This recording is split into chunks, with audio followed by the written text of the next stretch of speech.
ஏசாயா தீர்க்கதரிசியின் புத்தகம் 45ஆம் அதிகாரத்தை திருப்பிக் கொள்ளுங்க. ஏசாயா தீர்க்கதரிசி 45ஆம் அதிகாரம் 1 - 6 வசனத்தை யாரா ஒருவர் சத்தமா படிங்க, நம்ம அதை கேட்போம். மைக் இருந்தா மைக்கிலே படிங்கம்மா, மைக்கிலே படிங்க. கர்த்தராகிய நான் அபிஷேகம் பண்ணின கோரேசுக்கு முன்பாக ஜாதிகளை கீழ்ப்படுத்தி ராஜாக்களின் இடைக்கட்டுகளை அவிழ்க்கும் படிக்கும் அவனுக்கு முன்பாக வாசல்களை பூட்டப்பட்டாதிருக்க கதவுகளை திறந்து வைக்கும் படிக்கும் அவனை பார்த்து அவன் வலது கையை பிடித்து கொண்டு அவனுக்கு சொல்லுகிறதாவது, நான் உனக்கு முன்னே போய் கோணலானவைகளை செவ்வையாக்குவேன்.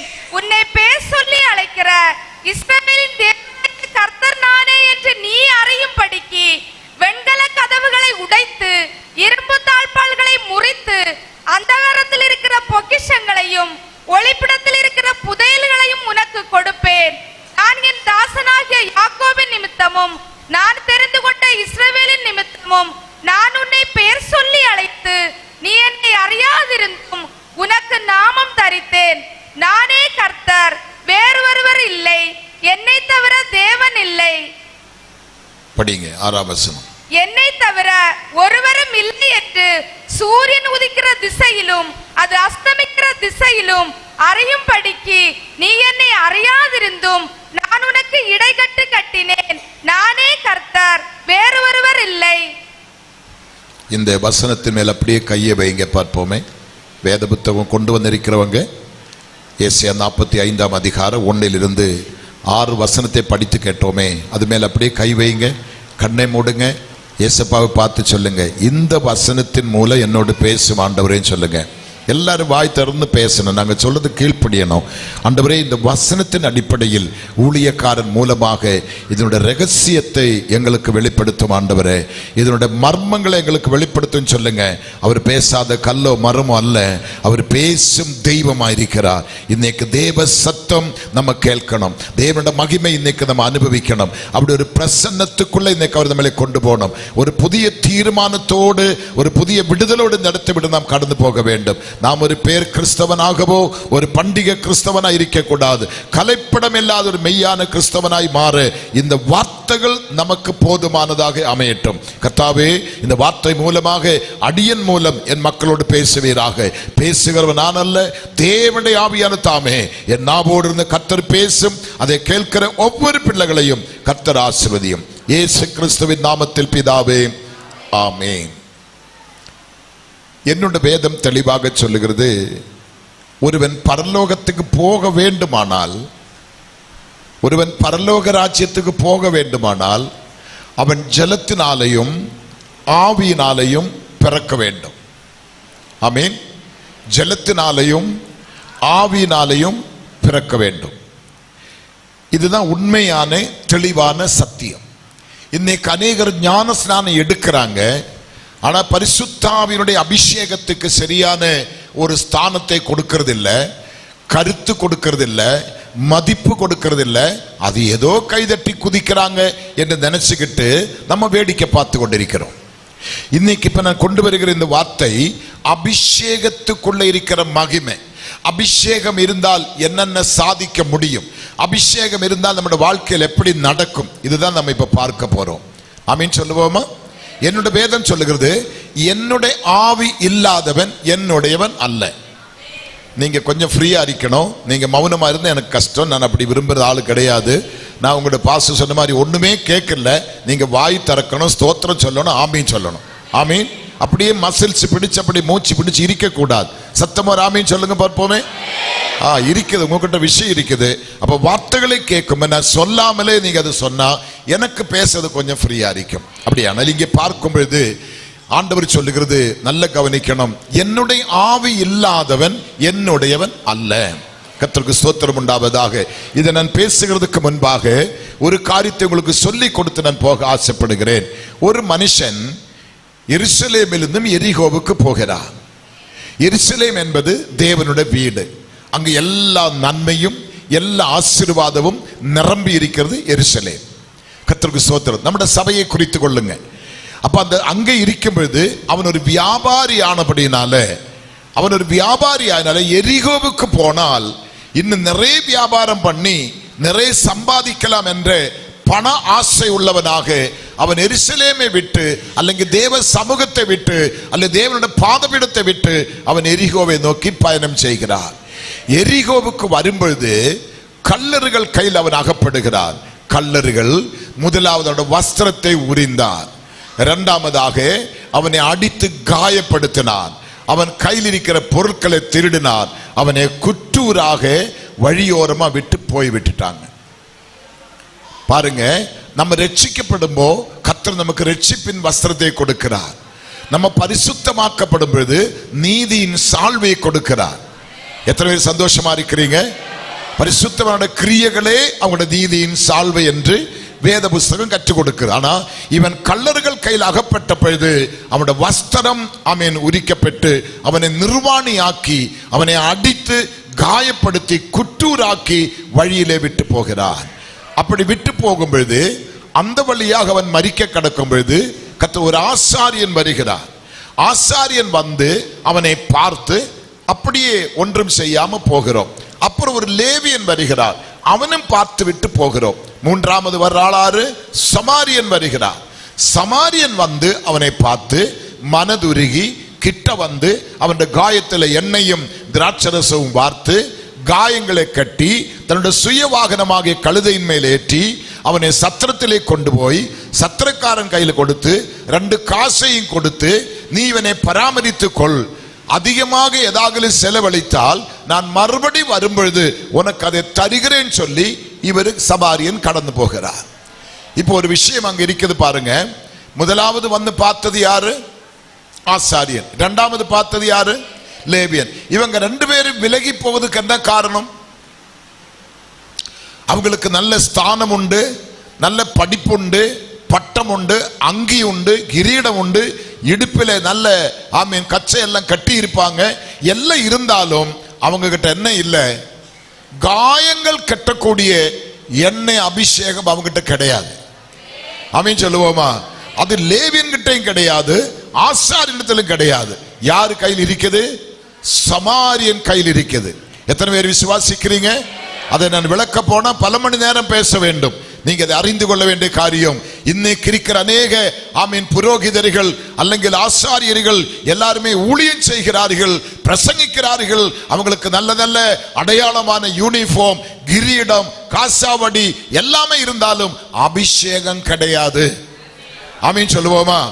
ஆனா எழுத்தறிவு தெரியாத ஒரு சாதாரண ஒரு மனுஷன் ஏதோ ஒரு வெள்ள வஸ்திரத்தை தரித்து ஒரு வேதத்தை எடுத்து ரோட்டிலே போய் 4 சுவிசேஷம் அறிவிக்கும் பொழுது அங்க பேய் ஓட காரணம், கேன்சர் சுகமாக காரணம், குருடன் கண்ணு திறக்க காரணம், அற்புதம் நடக்க காரணம் அந்த படிப்பறிவு இல்லாத மனுஷனுக்குள்ளே அபிஷேகம் இருக்குது. அவனுக்கு பட்டம் இல்லை, பதவி இல்லை, கிரீடம் இல்லை, ஒண்ணும் இல்லை, ஆனால் அபிஷேகம் இருக்குது. அதான் சொன்ன, என்னுடைய ஆவி இல்லாதவன் என்னுடையவன் அல்ல. அப்போ பரலோகம் போக வேண்டுமானால் ஜலத்திலே முழுகி ஸ்நானப்பட வேண்டும். இரண்டாவது காத்திருந்து அபிஷேகம் பெற்று உங்களை புதுப்பிக்க வேண்டும். பரிசுத்த ஆவி உங்களுக்குள் வரும்பொழுது அவர் உங்களை சகல சத்தியத்திலும் வழி நடத்துவார். பரிசுத்த ஆவி வந்த பிற்பாடு நீங்க அடங்கி இருக்க மாட்டாங்க. நீங்க எல்லா உலகம் முழுவதும் புறப்பட்டு போய் சுவிசேஷம் அறிவிக்கக்கூடிய கிருபையை கர்த்தர் உங்களுக்கு தருவாராக. இப்படினால பரலோகம் போவதற்கு மட்டுமல்ல அந்த அபிஷேகம், நம்மளையும் பாதுகாத்து கொள்வதற்கு அபிஷேகம் தேவை. பிசாசை எதிர்த்து நிற்கிறதுக்கு அபிஷேகம் தேவை. அப்படியானால் இங்கே பார்க்கும் பொழுது ஒரு மகிமையான காரியம் பழைய ஏற்பாட்டு காலத்தில் நடக்குது பாருங்க. ஏசியாவின் காலகட்டத்தில் கர்த்தராகிய நான் அபிஷேகம் பண்ணினேன் கோரேசுக்கு முன்பாக ஜாதிகளை கீழ்ப்படுத்தி. அபிஷேகம் பண்ணினவனுக்கு முன்பாக இன்னைக்கு உலகத்தில் காண்கிற ஜாதிகளை கீழ்ப்படுத்துகிறார். அப்படின்னு சொல்ல மாட்டீங்களோ? கீழ்ப்படுத்துகிறார். அப்ப அபிஷேகத்துக்கு எவ்வளவு வல்லமை, அபிஷேகத்துக்கு எவ்வளவு பவர் இருக்குது பாருங்க. அபிஷேகம் பண்ணின கோரேசுக்கு முன்பாக நான் யாரை கீழ்ப்படுத்துகிறேன்? ஜாதிகள், படித்த மேதைகள், ராஜாக்கள், மந்திரிகள், பெரிய பெரிய தலைவர்கள், ஐஸ்வர்யவான்கள், உயர்ந்தவன், பெரிய பெரிய மக்களாயிருக்கலாம். ஆனால் அவன் ரட்சிக்கப்படாத உலகத்தானாயிருக்கிறபடியால், ஜாதிகளாயிருக்கிறபடியால் ரட்சிக்கப்பட்டு அபிஷேகம் பண்ணப்பட்ட உங்களுக்கு முன்பாக அவர்களை கர்த்தர் கீழ்ப்படுத்துகிறார். ஆமீன். அடுத்து என்ன சொல்றாங்க? ராஜாக்களின் இடக்கட்டுகளை அவிழ்க்கும்படிக்கும் அவனுக்கு முன்பாக வாசல்களை பூட்டாதிருக்க. பாத்தீங்களா, கட்டுகள் நீங்கள் அவிழ்க்கலாம், உங்களுக்கு முன்பாக எந்த டோரும் க்ளோஸ் ஆகாது, பூட்டப்பட்டிருக்காது. கர்த்தர் அபிஷேகம் பண்ணப்பட்ட உங்களுக்காக வாசல்கள் திறந்து வைப்பாராக. பூட்டாதிருக்கும்படிக்கும் கதகுகளை திறந்து வைக்கும்படிக்கும் அவைகளை பார்த்து அவன் வலது கையை பிடித்து கொண்டு அவனுக்கு சொல்லுகிறதாவது, நான் உனக்கு முன்னே போய் கோணனானவர்களை என்ன செய்வேன்? ஐயா, அபிஷேகத்துக்கு விலை இருக்கிறதா பாருங்க. அபிஷேகத்தை அலட்சியமாக நினைக்காதுங்க, அபிஷேகத்தை தள்ளி விடாதுங்க, அபிஷேகத்தை கால் கீழே போட்டு மெதிக்காதுங்க. அபிஷேகம் என்னது சும்மா கையடிக்கிறதுக்கோ பாய் கிழிக்கிறதுக்கோ நாற்காலி உடைக்கிறதுக்கு அல்ல. அபிஷேகம் தேவன மகிமை உள்ள பிரசன்னத்தினால், ஆமீன், எந்த காரியத்தை சாத்தியமாகாததை சாத்தியமாக்கக்கூடிய ஒரு மகிமையின் வல்லமைதாமே இந்த அபிஷேகம். நான் உனக்கு முன்னே போய் கோணனானவர்களை செவ்வையாக்குவேன். யாருக்கு முன்பாக? அபிஷேகம் பண்ணப்பட்ட உங்களுக்கு முன்பாக. எத்தனை சந்தோஷமா இருக்கிறீங்க? நீங்க ஆவியிலே நிரம்பி ஆராதிக்க உங்களை பார்த்து அநேகர் பரிகசிக்கலாம், உங்களை கேலி செய்யலாம், அல்லேலியா கோஷ்டி என்று சொல்லலாம், குதிக்கிறாங்க அப்படி இப்படி சொல்ல, என்னமோ கேலி செய்யலாம். இல்ல, நீங்கள் அபிஷேகத்துக்குள்ளே வந்து நிற்கும் பொழுது உங்களுக்கு முன்பாக ஒருவர் நடந்து போகிறார். அவர் ராஜாதி ராஜா, சேனைகளின் கர்த்தர். ஆமீன் சொல்லுவோமா? எதுக்கு? நான் உனக்கு முன்னே போய் கோணனானவளை சுவையாக்குவேன். உன்னை பேர் சொல்லி அழைக்கிற இஸ்ரவேலின் தேவனாகிய கர்த்தர் நானே என்று நீ அறியும்படிக்கு. ஏதோ வயிற்று வலி வந்தோ, தலைவலி வந்தோ, பேய் ஓடியோ, கேன்சர் சுகமாயோ நான் இயேசுவை ஏற்றுக்கொள்ள. அங்க நல்ல கவனிக்கணும். உன்னை பேர் சொல்லி அழைக்கிற இஸ்ரவேலின் தேவனாகிய கர்த்தர் நானே என்று நீ அறியும்படிக்கு. ஆமீன். அப்ப இந்த தெளிவு நமக்கு வேணுமா? சிலரை கேட்ட, எப்படி வந்த? பாஸ்ட் வருஷம் தான் நான் வந்தேன். நீ எப்படியம்மா வந்த? ஒரு வயிற்று வலி இருந்த டாக்டரால முடியல, அந்த பாஸ்ட் போனா ஜெபம் பண்ணா கிடைக்கும், அந்த பாஸ்ட் ஜெபம் பண்ணி வயிற்று வலி போச்சு, நான் வந்தேன். எனக்கு பேய் இருந்து வந்தேன். மகதலேனா மரியாள் இயேசுவுக்கு சீஷியா வர காரணம் என்ன? அவளுக்குள்ள 7-8 பேய் இருந்தது. இயேசு அதை துரத்தினார், அவள் சீஷியா வந்தா. ஆமீன் சொல்லுவோமா? சொல்லுங்க சத்தமா. அப்படி வேதத்திலும் அநேகர் அப்படி சுகம் பெற்று இயேசுவின் பின்னாடி வந்தனர். குருடன், பிறவி குருடன், அவன் சுகம் பெற்று ஆமீன் இயேசுவின் பின்னே வருகிறார். இப்படி அநேகர் விடுவிக்கப்பட்டு வருகிறார்கள். அது நல்லதுதான். ஆனால் இங்கே நம்ம சொல்லும் பொழுது தேவனுடைய வெளியேறப்பட்ட அபிஷேகம் உனக்குள்ள இருக்கும் பொழுது உனக்குரிய எந்த வாசலும் பூட்டப்பட்டிருக்கிறதுக்கு பிரமாணம் இல்லை. ஆமீன். உனக்குள்ள இருக்கிற எந்த நன்மையான ஈவுகளையும் அனுபவிக்க கூடிய வாசல்கள் பூட்டப்பட்டிருக்க பிரமாணம் இல்லை. அதான் சொல்றாங்க, நான் உனக்கு முன்னே போய் கோணனானவளை சுவையாக்குவேன்.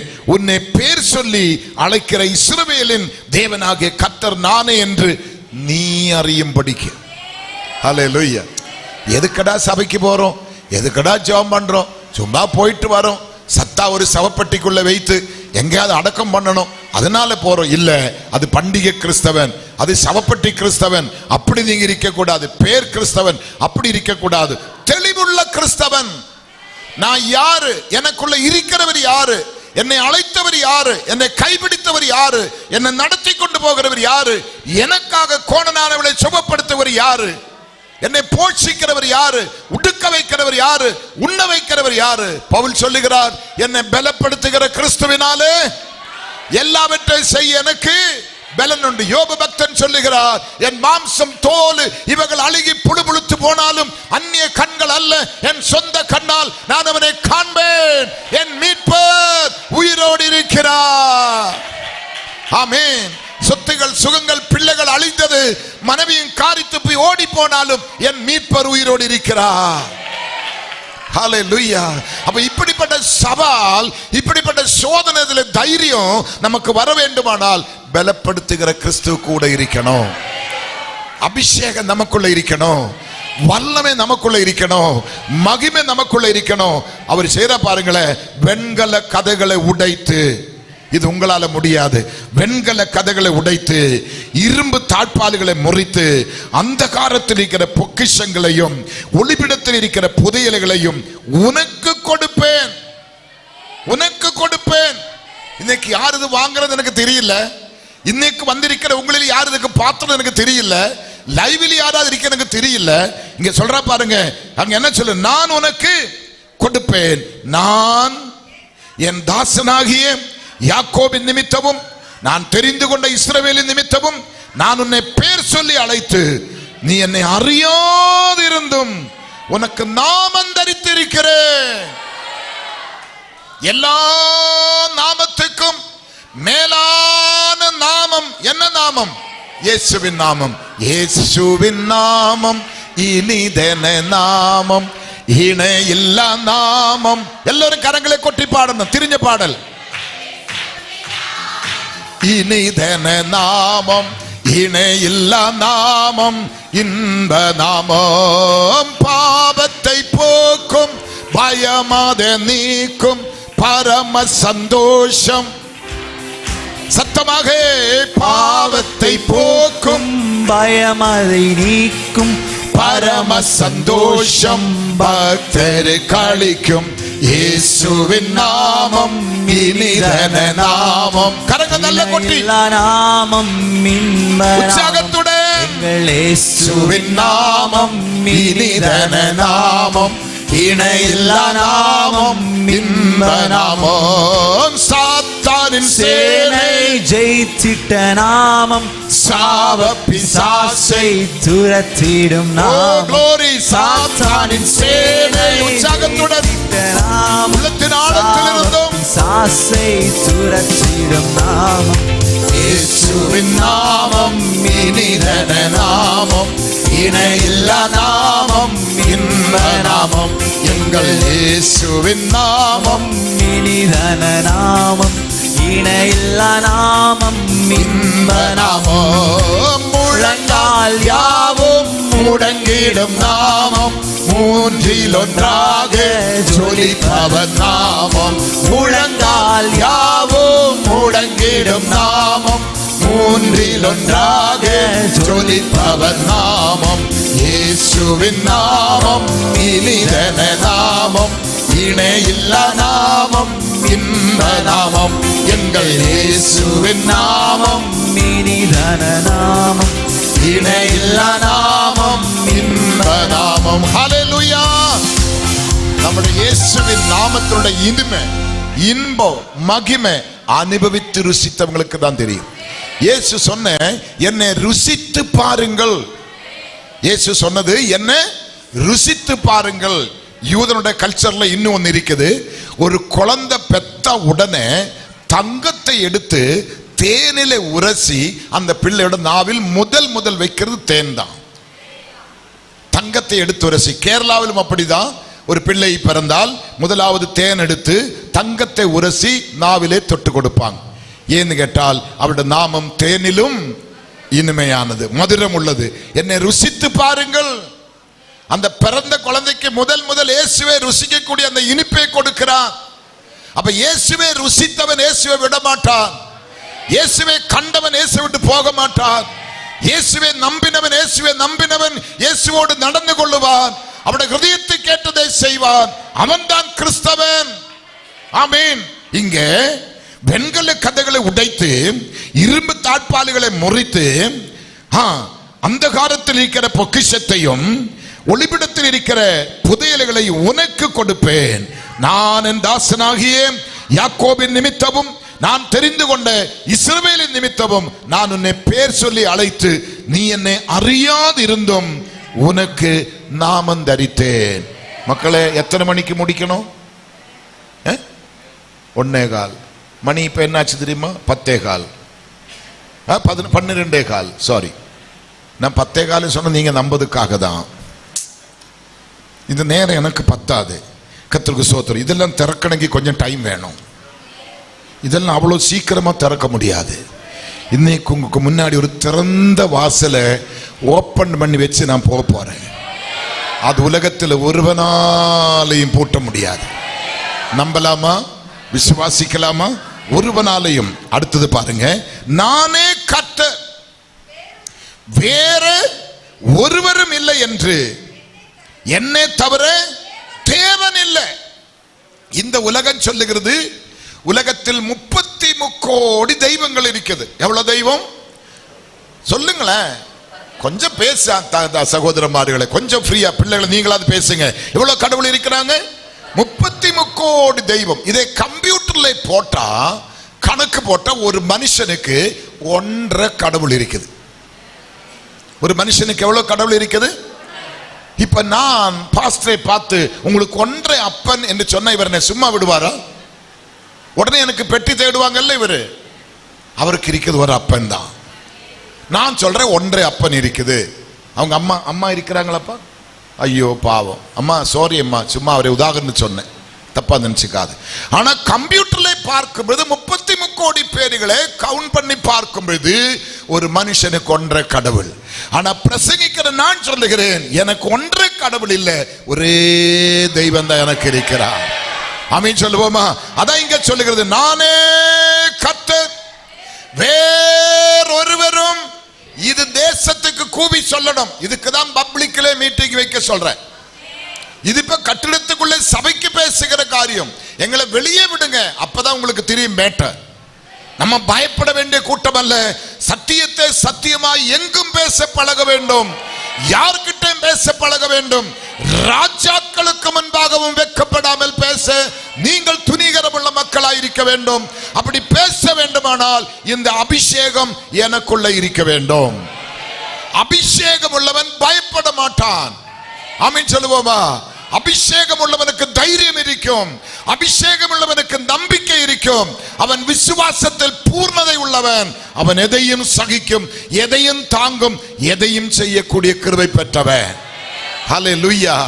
அப்படியானா இங்க என்ன சொல்ற? நானே கர்த்தர் வேறொருவரும் இல்லை என்பது விதம். தேவன் இல்லை என்று சொல்லி என்ன தவிர, மறுபடியும் உறுதிப்படுத்துற பாருங்க, என்ன தவிர ஒருவரும் இல்லை என்று சூரியன் உதிக்கிற திசையிலும் அது அஸ்தமிக்கிற திசையிலும் அறியப்படும்படிக்கு நீ என்ன அறியாதிருந்தும் நான் உனக்கு இடக்கட்டு கட்டினேன். நானே கர்த்தர் வேறொருவரும் இல்லை. நானே கர்த்தர் வேறொருவரும் இல்லை. சரி, அப்ப இந்த தெய்வத்தை விட்டு தனக்கு ஆபத்து வந்த பொழுது, இந்த தெய்வத்தை விட்டு தனக்கு ஆபத்து வந்த பொழுது அவனுக்கு என்ன ஏற்பட்டது பார்க்கலாமா, பார்க்க வேண்டாமா? சொல்லுங்க. உங்களுக்கு ஒரு ஆபத்து வரும்போ அவர் சொன்ன, ஆபத்து காலத்துல என்னை நோக்கி கூப்பிடு, நான் உனக்கு உத்தரவு கொடுப்பேன், நான் உன்னை என்ன பண்ணுவேன், விடுவிப்பேன் கர்த்தர் சொன்னா. அதே நேரத்தில் இப்படி நானே கர்த்தர் வேற ஒருவரும் இல்லை என்று சொல்லி இவ்வளவு உறுதிப்படுத்தின நேரத்தில் இன்னும் ஒருவன், இந்த விவரத்தை தெரிஞ்சவன், ஆபத்து வந்த பொழுது அவன் செய்த காரியத்தை வேகமாக நமக்கு பார்க்கலாம். கர்த்தருக்கு ஸ்தோத்திரம் உண்டாவதாக. வேகமாக நீங்க அதை புரிந்து செயல்பட்டால் நலமாயிருக்கும். கர்த்தர் நாமம். ராஜாக்களின் புஸ்தகம், 2 ராஜாக்களின் புஸ்தகத்தை எடுத்துக்கொள்ள மக்கள். அதனுடைய 1ஆம் வசனம் கொஞ்சம் வேகமா படியுங்க. ஆகாப் மரணம் அடைந்த பின்பு மோவாபியர் இஸ்ரவேலுக்கு விரோதமாக கலகம் பண்ணி பிரிந்து போனார். அகசியா சமாரியாவில் இருக்கிற தன் மேல் வீட்டில் இருந்து, 2ஆம் வசனத்தை நல்லா கவனிக்கணும். அகசியா சமாரியாவில் இருக்கிற மேல் வீட்டில் இருந்து கிராத்தியின் வழியாக விழுந்து வியாதிப்பட்டு இந்த வியாதி நீங்கி பிழைப்பேனோ என்று எக்ரோனின் தேவனாகிய, நல்ல கவனிக்கணும், அண்டர்லைன் செய்து வைங்க. இந்த வியாதியினை நான் பிழைத்து விடுவிக்கப்படுவேன் அறியதுக்காக எக்ரோனின் தேவனாகிய பாகால் செபீவிடத்தில் போய் விசாரியுங்கள் என்று ஆட்களை அனுப்பினார். 3ஆம் வசனம். கர்த்தருடைய தூதன் திஸ்பியனாகிய எலியாவை நோக்கி, நீ எழுந்து சமாரியருடைய ராஜாவின் மக்களை எல்லாரும் இந்த வசனத்தை கவனிக்கணும். 464ஆம் பக்கம், 2 ராஜாக்களின் புஸ்தகம் 1ஆம் அதிகாரம் படியடா.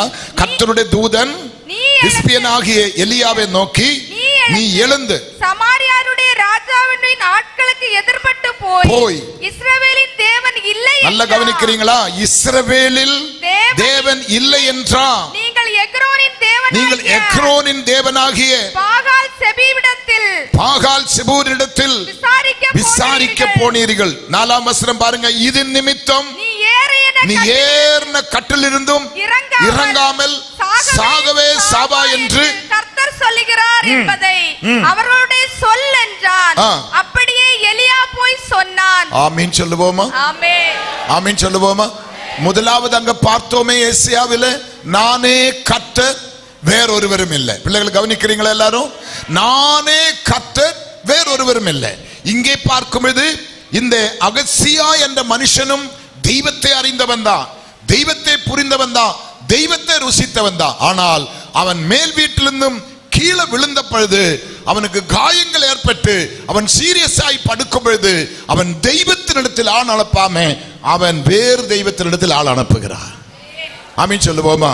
அப்படி தெய்வத்தை அவன் கொச்சப்படுத்தினால, தெய்வத்தை அவன் ஆமீன் ஆமீன் கேவலமாய் நினைத்ததுனால அவருக்கு கொடுக்க வேண்டிய ஸ்தானமும் மானமும் கனமும் மகிமையும் தெய்வத்துக்கு செலுத்தாம மனுஷனே நம்பி அந்நிய தெய்வங்களை நம்பி போனதுனால அங்க சொல்றா, கர்த்தருடைய தூதன் சிப்பியனாகிய எலியாவை நோக்கி, நீ எழுந்து சமாரியா உடைய ராஜாவின் ஆமீன் ஆட்களுக்கு எதிர்ப்பட்டு போய் இஸ்ரவேலில் தேவன் இல்லை என்றா நீங்கள் எரிகோவின் தேவனாகிய பாகால் செபூனிடத்தில் விசாரிக்க போகிறீர்கள். ஆமா, அப்படி போனதின் நிமித்தம், என்ற தெய்வத்தை விட்டு நீ போனதின் நிமித்தம்.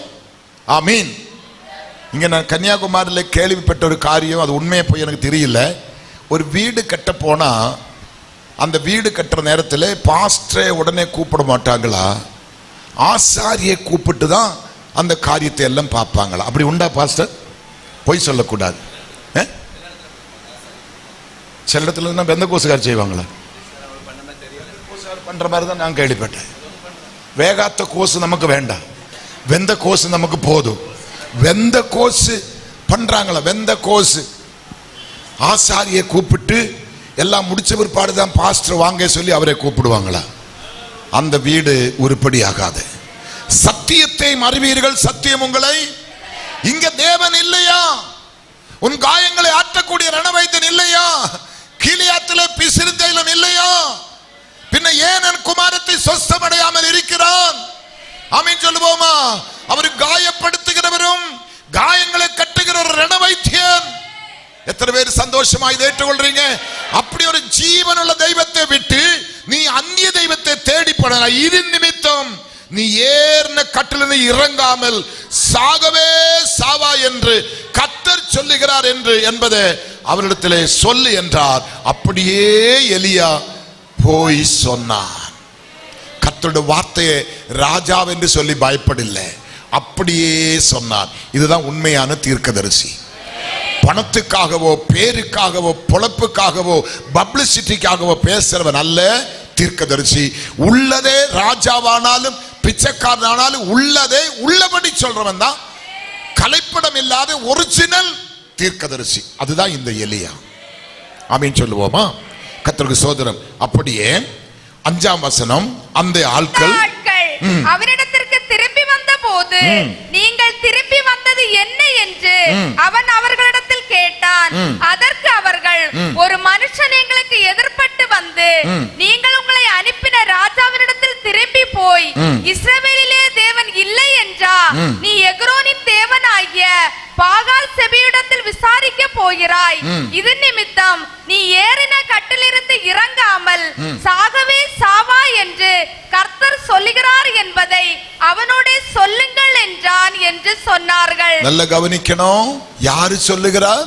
கர்த்தர். சத்தமா சொல்லுங்க, யாரு சொல்லுகிறார்? கர்த்தர் சொல்லுகிறார் என்பதை அவனுக்கு என்ன பண்ண வேண்டும்? அறிவிக்க வேண்டும். உடனே அவன் என்ன சொல்றாங்க பாருங்க. அப்பொழுது அவன் அவர்களை நோக்கி, உங்களுக்கு எதிர்பட்டு வந்து இந்த வார்த்தையை உங்களிடத்தில் சொன்ன மனுஷன் எப்படிப்பட்டவன் என்று கேட்டான். அதற்கு அவர்கள், அவன் மயிருடையை தரித்து வார்க்கச்சையை தன் அறையிலே கட்டி கொண்டிருந்தான் என்றார்கள். அப்பொழுது அவன் திஸ்பியனாகிய எலியாதான் என்று சொல்லி அவனிடத்திற்கு ஒரு தலைவனையும், 9ஆம் வசனத்தின் கீழே நல்ல கவனிக்கணும், அவனிடத்துக்கு ஒரு தலைவனையும் அவனுடைய 50 சேவகளையும் அனுப்பினார். மலையின் உச்சியில் உட்கார்ந்திருக்கிற அவனிடத்தில் இவன் ஏறி போய், தேவனுடைய மனுஷனே, நல்ல கவனிக்கணும், தேவனுடைய மனுஷனே, ராஜா உன்னை வர சொல்லுகிறார் என்றார். ராஜா உன்னை வர சொல்லுகிறார் என்றார். அப்பொழுது எலியா, 10ஆம் வசனம் கவனிங்க. அப்பொழுது எலியா அந்த 50 பேரின் தலைவனுக்கும் பிரதியுத்தரமாக, நான் தேவனுடைய மனுஷனானால் அக்கினி வானத்திலிருந்து இறங்கி உன்னையும் உன் உன்னையும் உன் 50 பேர்களையும் பட்சிக்க கடவது. உடனே அக்கினி வானத்தில் இறங்கி அவனையும் 50 பேரையும் பட்சித்தார். கவனிக்கணும், ஊழியக்காரர் என்று சொன்னால் அவங்களுக்கு ஒரு தனி பவர், அவங்களுக்கு ஒரு தனி அந்தஸ்து, அவங்களுக்கு ஒரு தனி ஸ்தானம். நீங்க நினைக்கலாம், இங்க இருக்கிற பெரியவங்க, இந்த பாஸ்டர் என்னை காட்டிலும் வயசு குறைந்தவன் தானே, நம்மளே காட்டிலும் ரொம்ப அனுபவம் குறைஞ்சவன் தானே, சின்ன பையன் தான். ஆனா சின்னவன் ஆனாலும் பெரியவன் ஆனாலும் தேவன் அபிஷேகம் பண்ணி, தேவன் அழைத்து, தேவன் செலக்ட் செய்து, இந்த சபைக்கு இத்தனை காலம் இவர்தான் போதகர் என்பதை பரலோகம் நியமித்தபடியினால் கர்த்தர் இங்கே கொண்டு வந்திருக்கிறார்.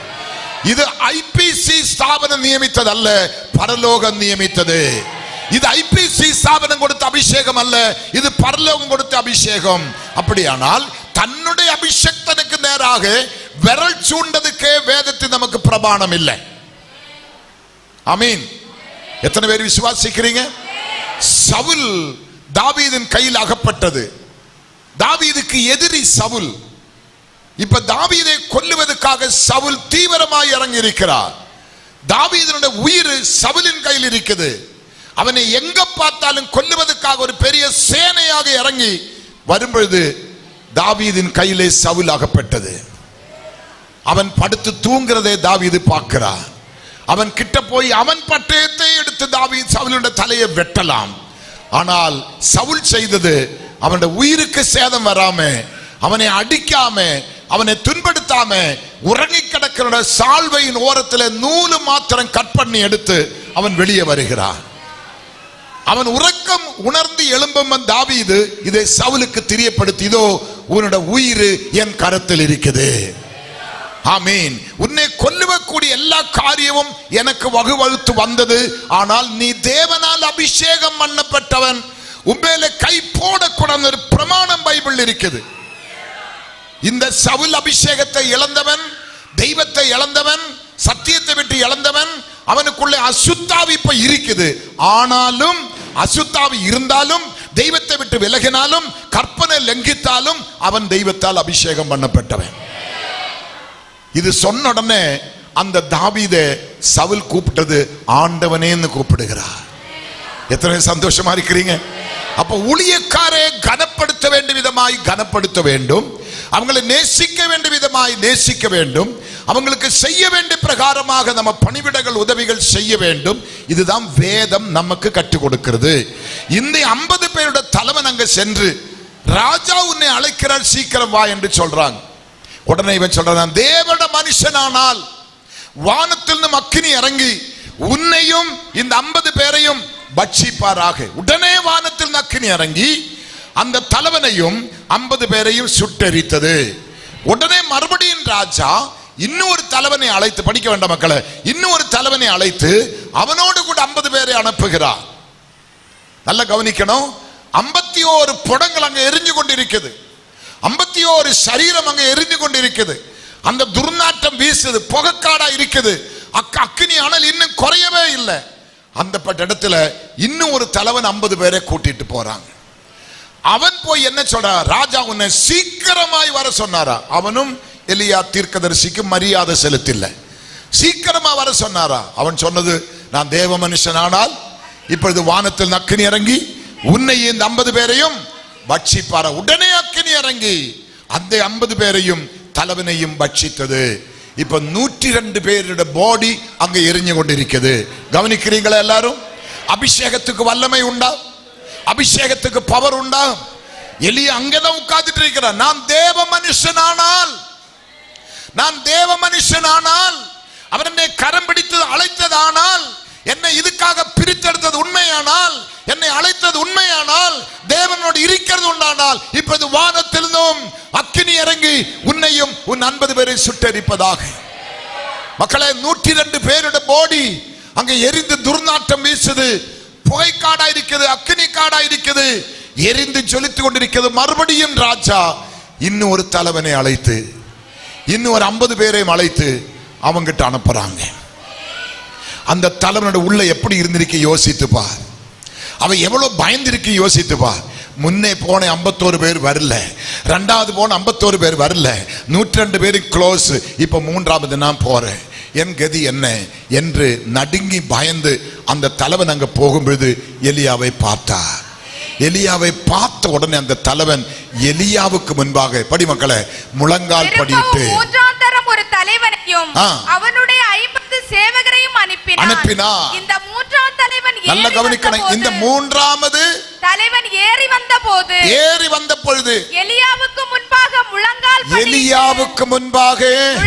படியிட்டு, நேற்று நான் முழங்காலை குறித்து மாலையிலே பேசினோமே. உங்க முழங்காலுக்குள்ள வல்லமை இருக்குது. இங்க பாருங்களேன், எதுக்கு உங்க முழங்காலிலே கை வைத்து நான் செபிக்க சொன்னேன்? எதுக்கு உங்களோட முழங்காலில் இருக்கிற பலத்தை நீங்க யூஸ் பண்ண சொன்னேன்? இங்க பாருங்க, 102 பாடிகள் எரிந்து சாம்பலாய் கிடக்கிற அந்த கரிக்குள்ள, அந்த பொணத்துக்குள்ள, அந்த தீக்குள்ள ஒருத்தன் வந்து எலியாவுக்கு முன்பாக முழங்கால் படியிட்டு, படி மக்களே, அவனை வேண்டிக் கொண்டு தேவனுடைய மனுஷனே, என்னுடைய பிராணனும் உமது அடியாராக இந்த 50 பேருடைய பிராணனும் உம்முடைய பார்வைக்கு ஒரு ஆமீன் சொல்ல முடியுமா? பாருங்களேன், இந்த 51 பேருடைய ஆமீன் பிராணன் உம்முடைய பார்வைக்கு எப்படி இருக்குது? அருமையா இருக்கிறது என்று கண்டு, இதோ அக்கினி வானத்தில் இறங்கி முந்தின 2 தலைவர்களையும் அவரவருடைய 50 சேனைகளையும் பட்சித்தது. இப்பொழுதும் ஒரு அருமையான ஜெபம் பாருங்க, எப்படி ஜெபிக்கிறார்? முழங்கால் படியிட்டு. அந்த இடத்துல துர்நாற்றம் சகிக்க முடியல, புகை சகிக்க முடியல, தீயோட வெப்பம் சகிக்க முடியல, எலும்பு எல்லாம் அப்படி எரிந்து புகைஞ்சு நிக்கிற நேரத்தில் அவன் முழங்கால் பட்டு ஜெபித்த ஜெபம் தான். படி மக்கள் அந்த வசனத்தை, இப்ப படிச்ச வசனத்தை. அவன் எலியாவுக்கு முன்பாக முழங்கால் படியிட்டு அவனை வேண்டிக் கொண்டு, தேவனுடைய மனுஷனே, என்னுடைய பிராணனும் உமது அடியாராகிய இந்த 50 பேரின் பிராணனும் உமது பார்வைக்கு அருமையா இருப்பதாக. இதோ அக்கினி வானத்திலிருந்து இறங்கி முந்தின 2 தலைவரையும் அவரவருடைய 50 சேவகரையும் பட்சித்தது. இப்போதும் என்னுடைய பிராணன் உமது பார்வைக்கு அருமையா இருப்பதாக என்றார். அப்பொழுது கர்த்தருடைய தூதன் எலியாவை நோக்கி, அவனோடு கூட இறங்கி போ, அவனுக்கு பயப்படாதே என்றான். அப்படியே அவன் எழுந்து அவனோடு கூட ராஜாவிடத்துக்கு இறங்கி போய். கொஞ்சம் வெயிட் பண்ணுங்க. முதல்ல எத்தனை பேர் மரித்திருக்கிறாங்க? எத்தனை பாடி கரிஞ்சு எரிஞ்சிட்டு இருக்குது? 102 பாடி. ஆனா அடுத்து போன 51 பேரும் ஜீவனோட திரும்பி வருது.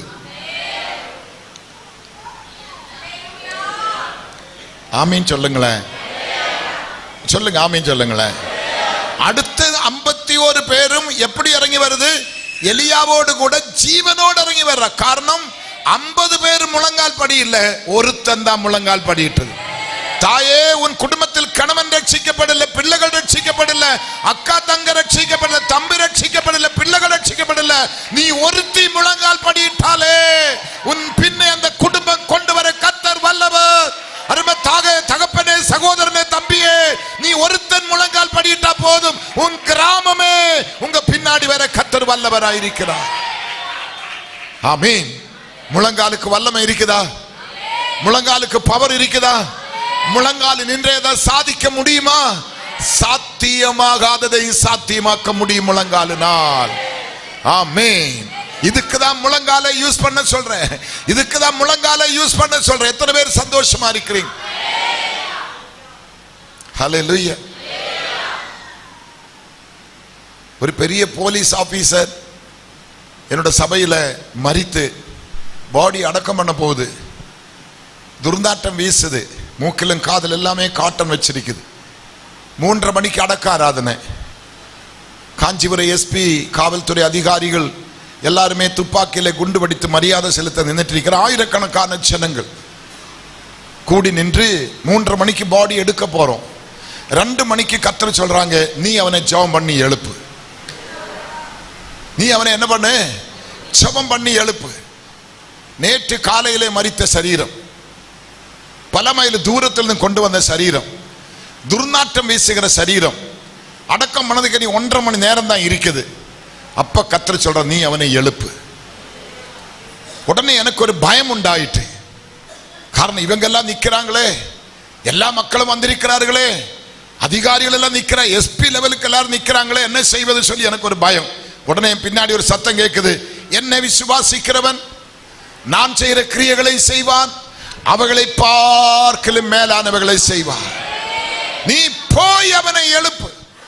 நான் வேகமா போய் அவருடைய பாதத்தில் தலை வரைக்கும் 2.5 மணி நேரம் ஜெபம் பண்ணேன். எந்த அசைவுமே கிடையாது.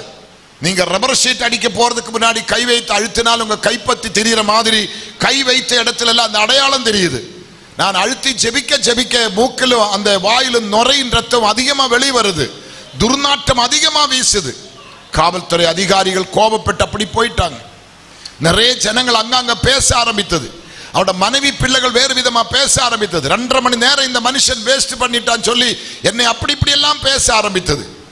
ஒருத்தர் சொல்றாங்க, பெரிய அதிகாரி, அவர் பக்கத்துல இவனுக்கு ஒரு குழியை எடுறான்னு சொல்றான். எனக்கு 2 அடக்கம் நடக்க போகுது.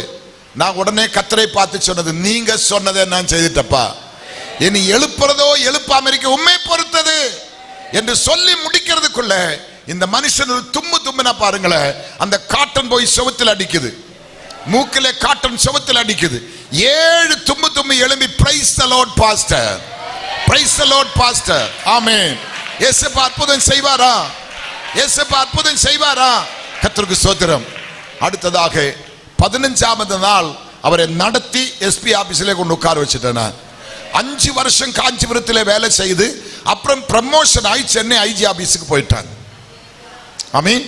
இயேசுப்பா செய்வாரா? ஆனா நடந்தது, அதே காவல்துறையில் இருக்கிற மேல் அதிகாரி என் பேர்ல கேஸ் போட்டது. நான் பச்சளை மருந்து வைத்து மரித்தவங்களை உயிரோடு எழுப்புறோம், வியாதிசலை சுத்தமாக்குறேன்னு சொல்லி மதம் மாத்திரன்னு சொல்லி என் பேர்ல கேஸ் போட்ட ஆளு கர்த்தருக்கு ஸ்தோத்திரம் சாதாரணமான ஆள் அல்ல. இப்படி காமிச்சவங்களுக்கு தெரியும் நினைக்கிறேன். கர்த்தருக்கு ஸ்தோத்திரம். அவங்கள் அடுத்தது காஞ்சிபுரத்தினுடைய உலகத்தினுடைய பெரிய ஒரு அறியப்படுகிற மனுஷன். இவங்க 2 பேருமா சேர்ந்து ஹிந்து பேப்பர்ல எனக்கு கேஸ் போட்டு விளம்பரம் பண்ணியாச்சு. நான் அப்ப சென்னையில் ஒரு பெரிய கான்ஃபரன்ஸ்ல பேசணும். அங்கே இந்த போதகர்கள் கார்ல வந்திருக்கிறாங்க, நீங்க சென்னைக்கு வரக்கூடாது, உங்களுக்கு அரெஸ்ட் வாரண்ட் வந்திருக்குது, உங்களை அரெஸ்ட் பண்ணி உள்ளே கொண்டு போனால் இவங்க 2 பேரும் தான் கேஸ் போட்டிருக்கிறாங்க, உங்களை வெளியிறக்க முடியாது என்று சொல்லிட்டு, ஜாமியத்துக்கு இறக்க முடியாது, யாராலையும் தப்பிக்க முடியாது, ஜெயிலே நீங்க சாக வேண்டியதா என்று சொன்னேன். நான் உடனே அந்த பேப்பரை வாங்கி படிச்சுட்டு என் மனைவியை கூப்பிட்டு இங்க வாடின்னு சொன்னேன். அவ வந்தான், என் பக்கத்துல உட்கார்ந்தேன். நான் அழுதா நீ அழணும், நான் சிரிச்சா நீ சிரிக்கணும் சொன்னேன். சரிங்கப்பான்னு சொன்னேன். நான் கக்கா கக்கான்னு சிரிச்சேன், அவளும் சிரிச்சிட்டேன். உடனே இந்த வந்த போதகர்கள் கேட்கிறா, ஆங்கிலம் தெரியாதா, இங்கிலீஷ் தெரியாதா? கொஞ்சம் தெரியும் சொன்னேன். உங்களுக்கு கல்யாண பத்திரிகை எடுத்து வரல, அரெஸ்ட் வாரண்ட் தான் வந்திருக்கிற சொன்னேன். நான் உடனே அவங்களுக்கு சொன்ன வார்த்தை, நான் காஞ்சிபுரத்தில் இருக்கிறேன், ஒரு 100 நோட்டீஸ்ல என்னோட பேர் விளம்பரம் பண்ணி பப்ளிசிட்டி பண்ணதுக்கு எனக்கு காசு கிடையாது. இந்த நல்ல 2 பேர் எழும்பி உலகம் முழுவதும் என்ன பப்ளிசிட்டி பண்ணியிருக்கிறாங்க, எனக்கு 5 பைசா செலவு கிடையாது. இதுக்கு நான் அலனமா சிரிக்கணுமா? நீங்களே சொல்லுங்க. பாஸ்டர் விளையாடாதுங்க, உங்களை இப்ப அரெஸ்ட் பண்ணும், நீங்க யாரும் வர வேண்டாம் ஜாமியத்துக்கு இறக்கிறதுக்கு. நான் ஜெயிலே போய் சத்துற, ஜெயிலே போய் ஊழியம் செய்யறேன், ஜெயிலுடைய அஸ்திவாரத்தை குலுக்கிட்டு வர, ஜெயில் தலைவருக்கு நான் ஞானஸ்தானம் கொடுத்துட்டு வரேன்னு சொல்லி அவங்க கார்ல ஏறாம வேறொரு கார்ல ஏறி நான் சென்னைக்கு போனேன். அங்க போன எல்லாரும் அலறான், இவன் திருந்தாது, நம்ம முன்னாடி இப்ப அரெஸ்ட் பண்ண எப்படி இருக்கும். அங்கே நான் பிரசங்கம் பண்ணேன். அங்கே நேரே புருஷவாக்கு ஏசிய சபை 60,000 மக்கள் ஆராதிக்கிற சபையில போய் 4 நாள் பிரசங்கம் பண்ணேன்.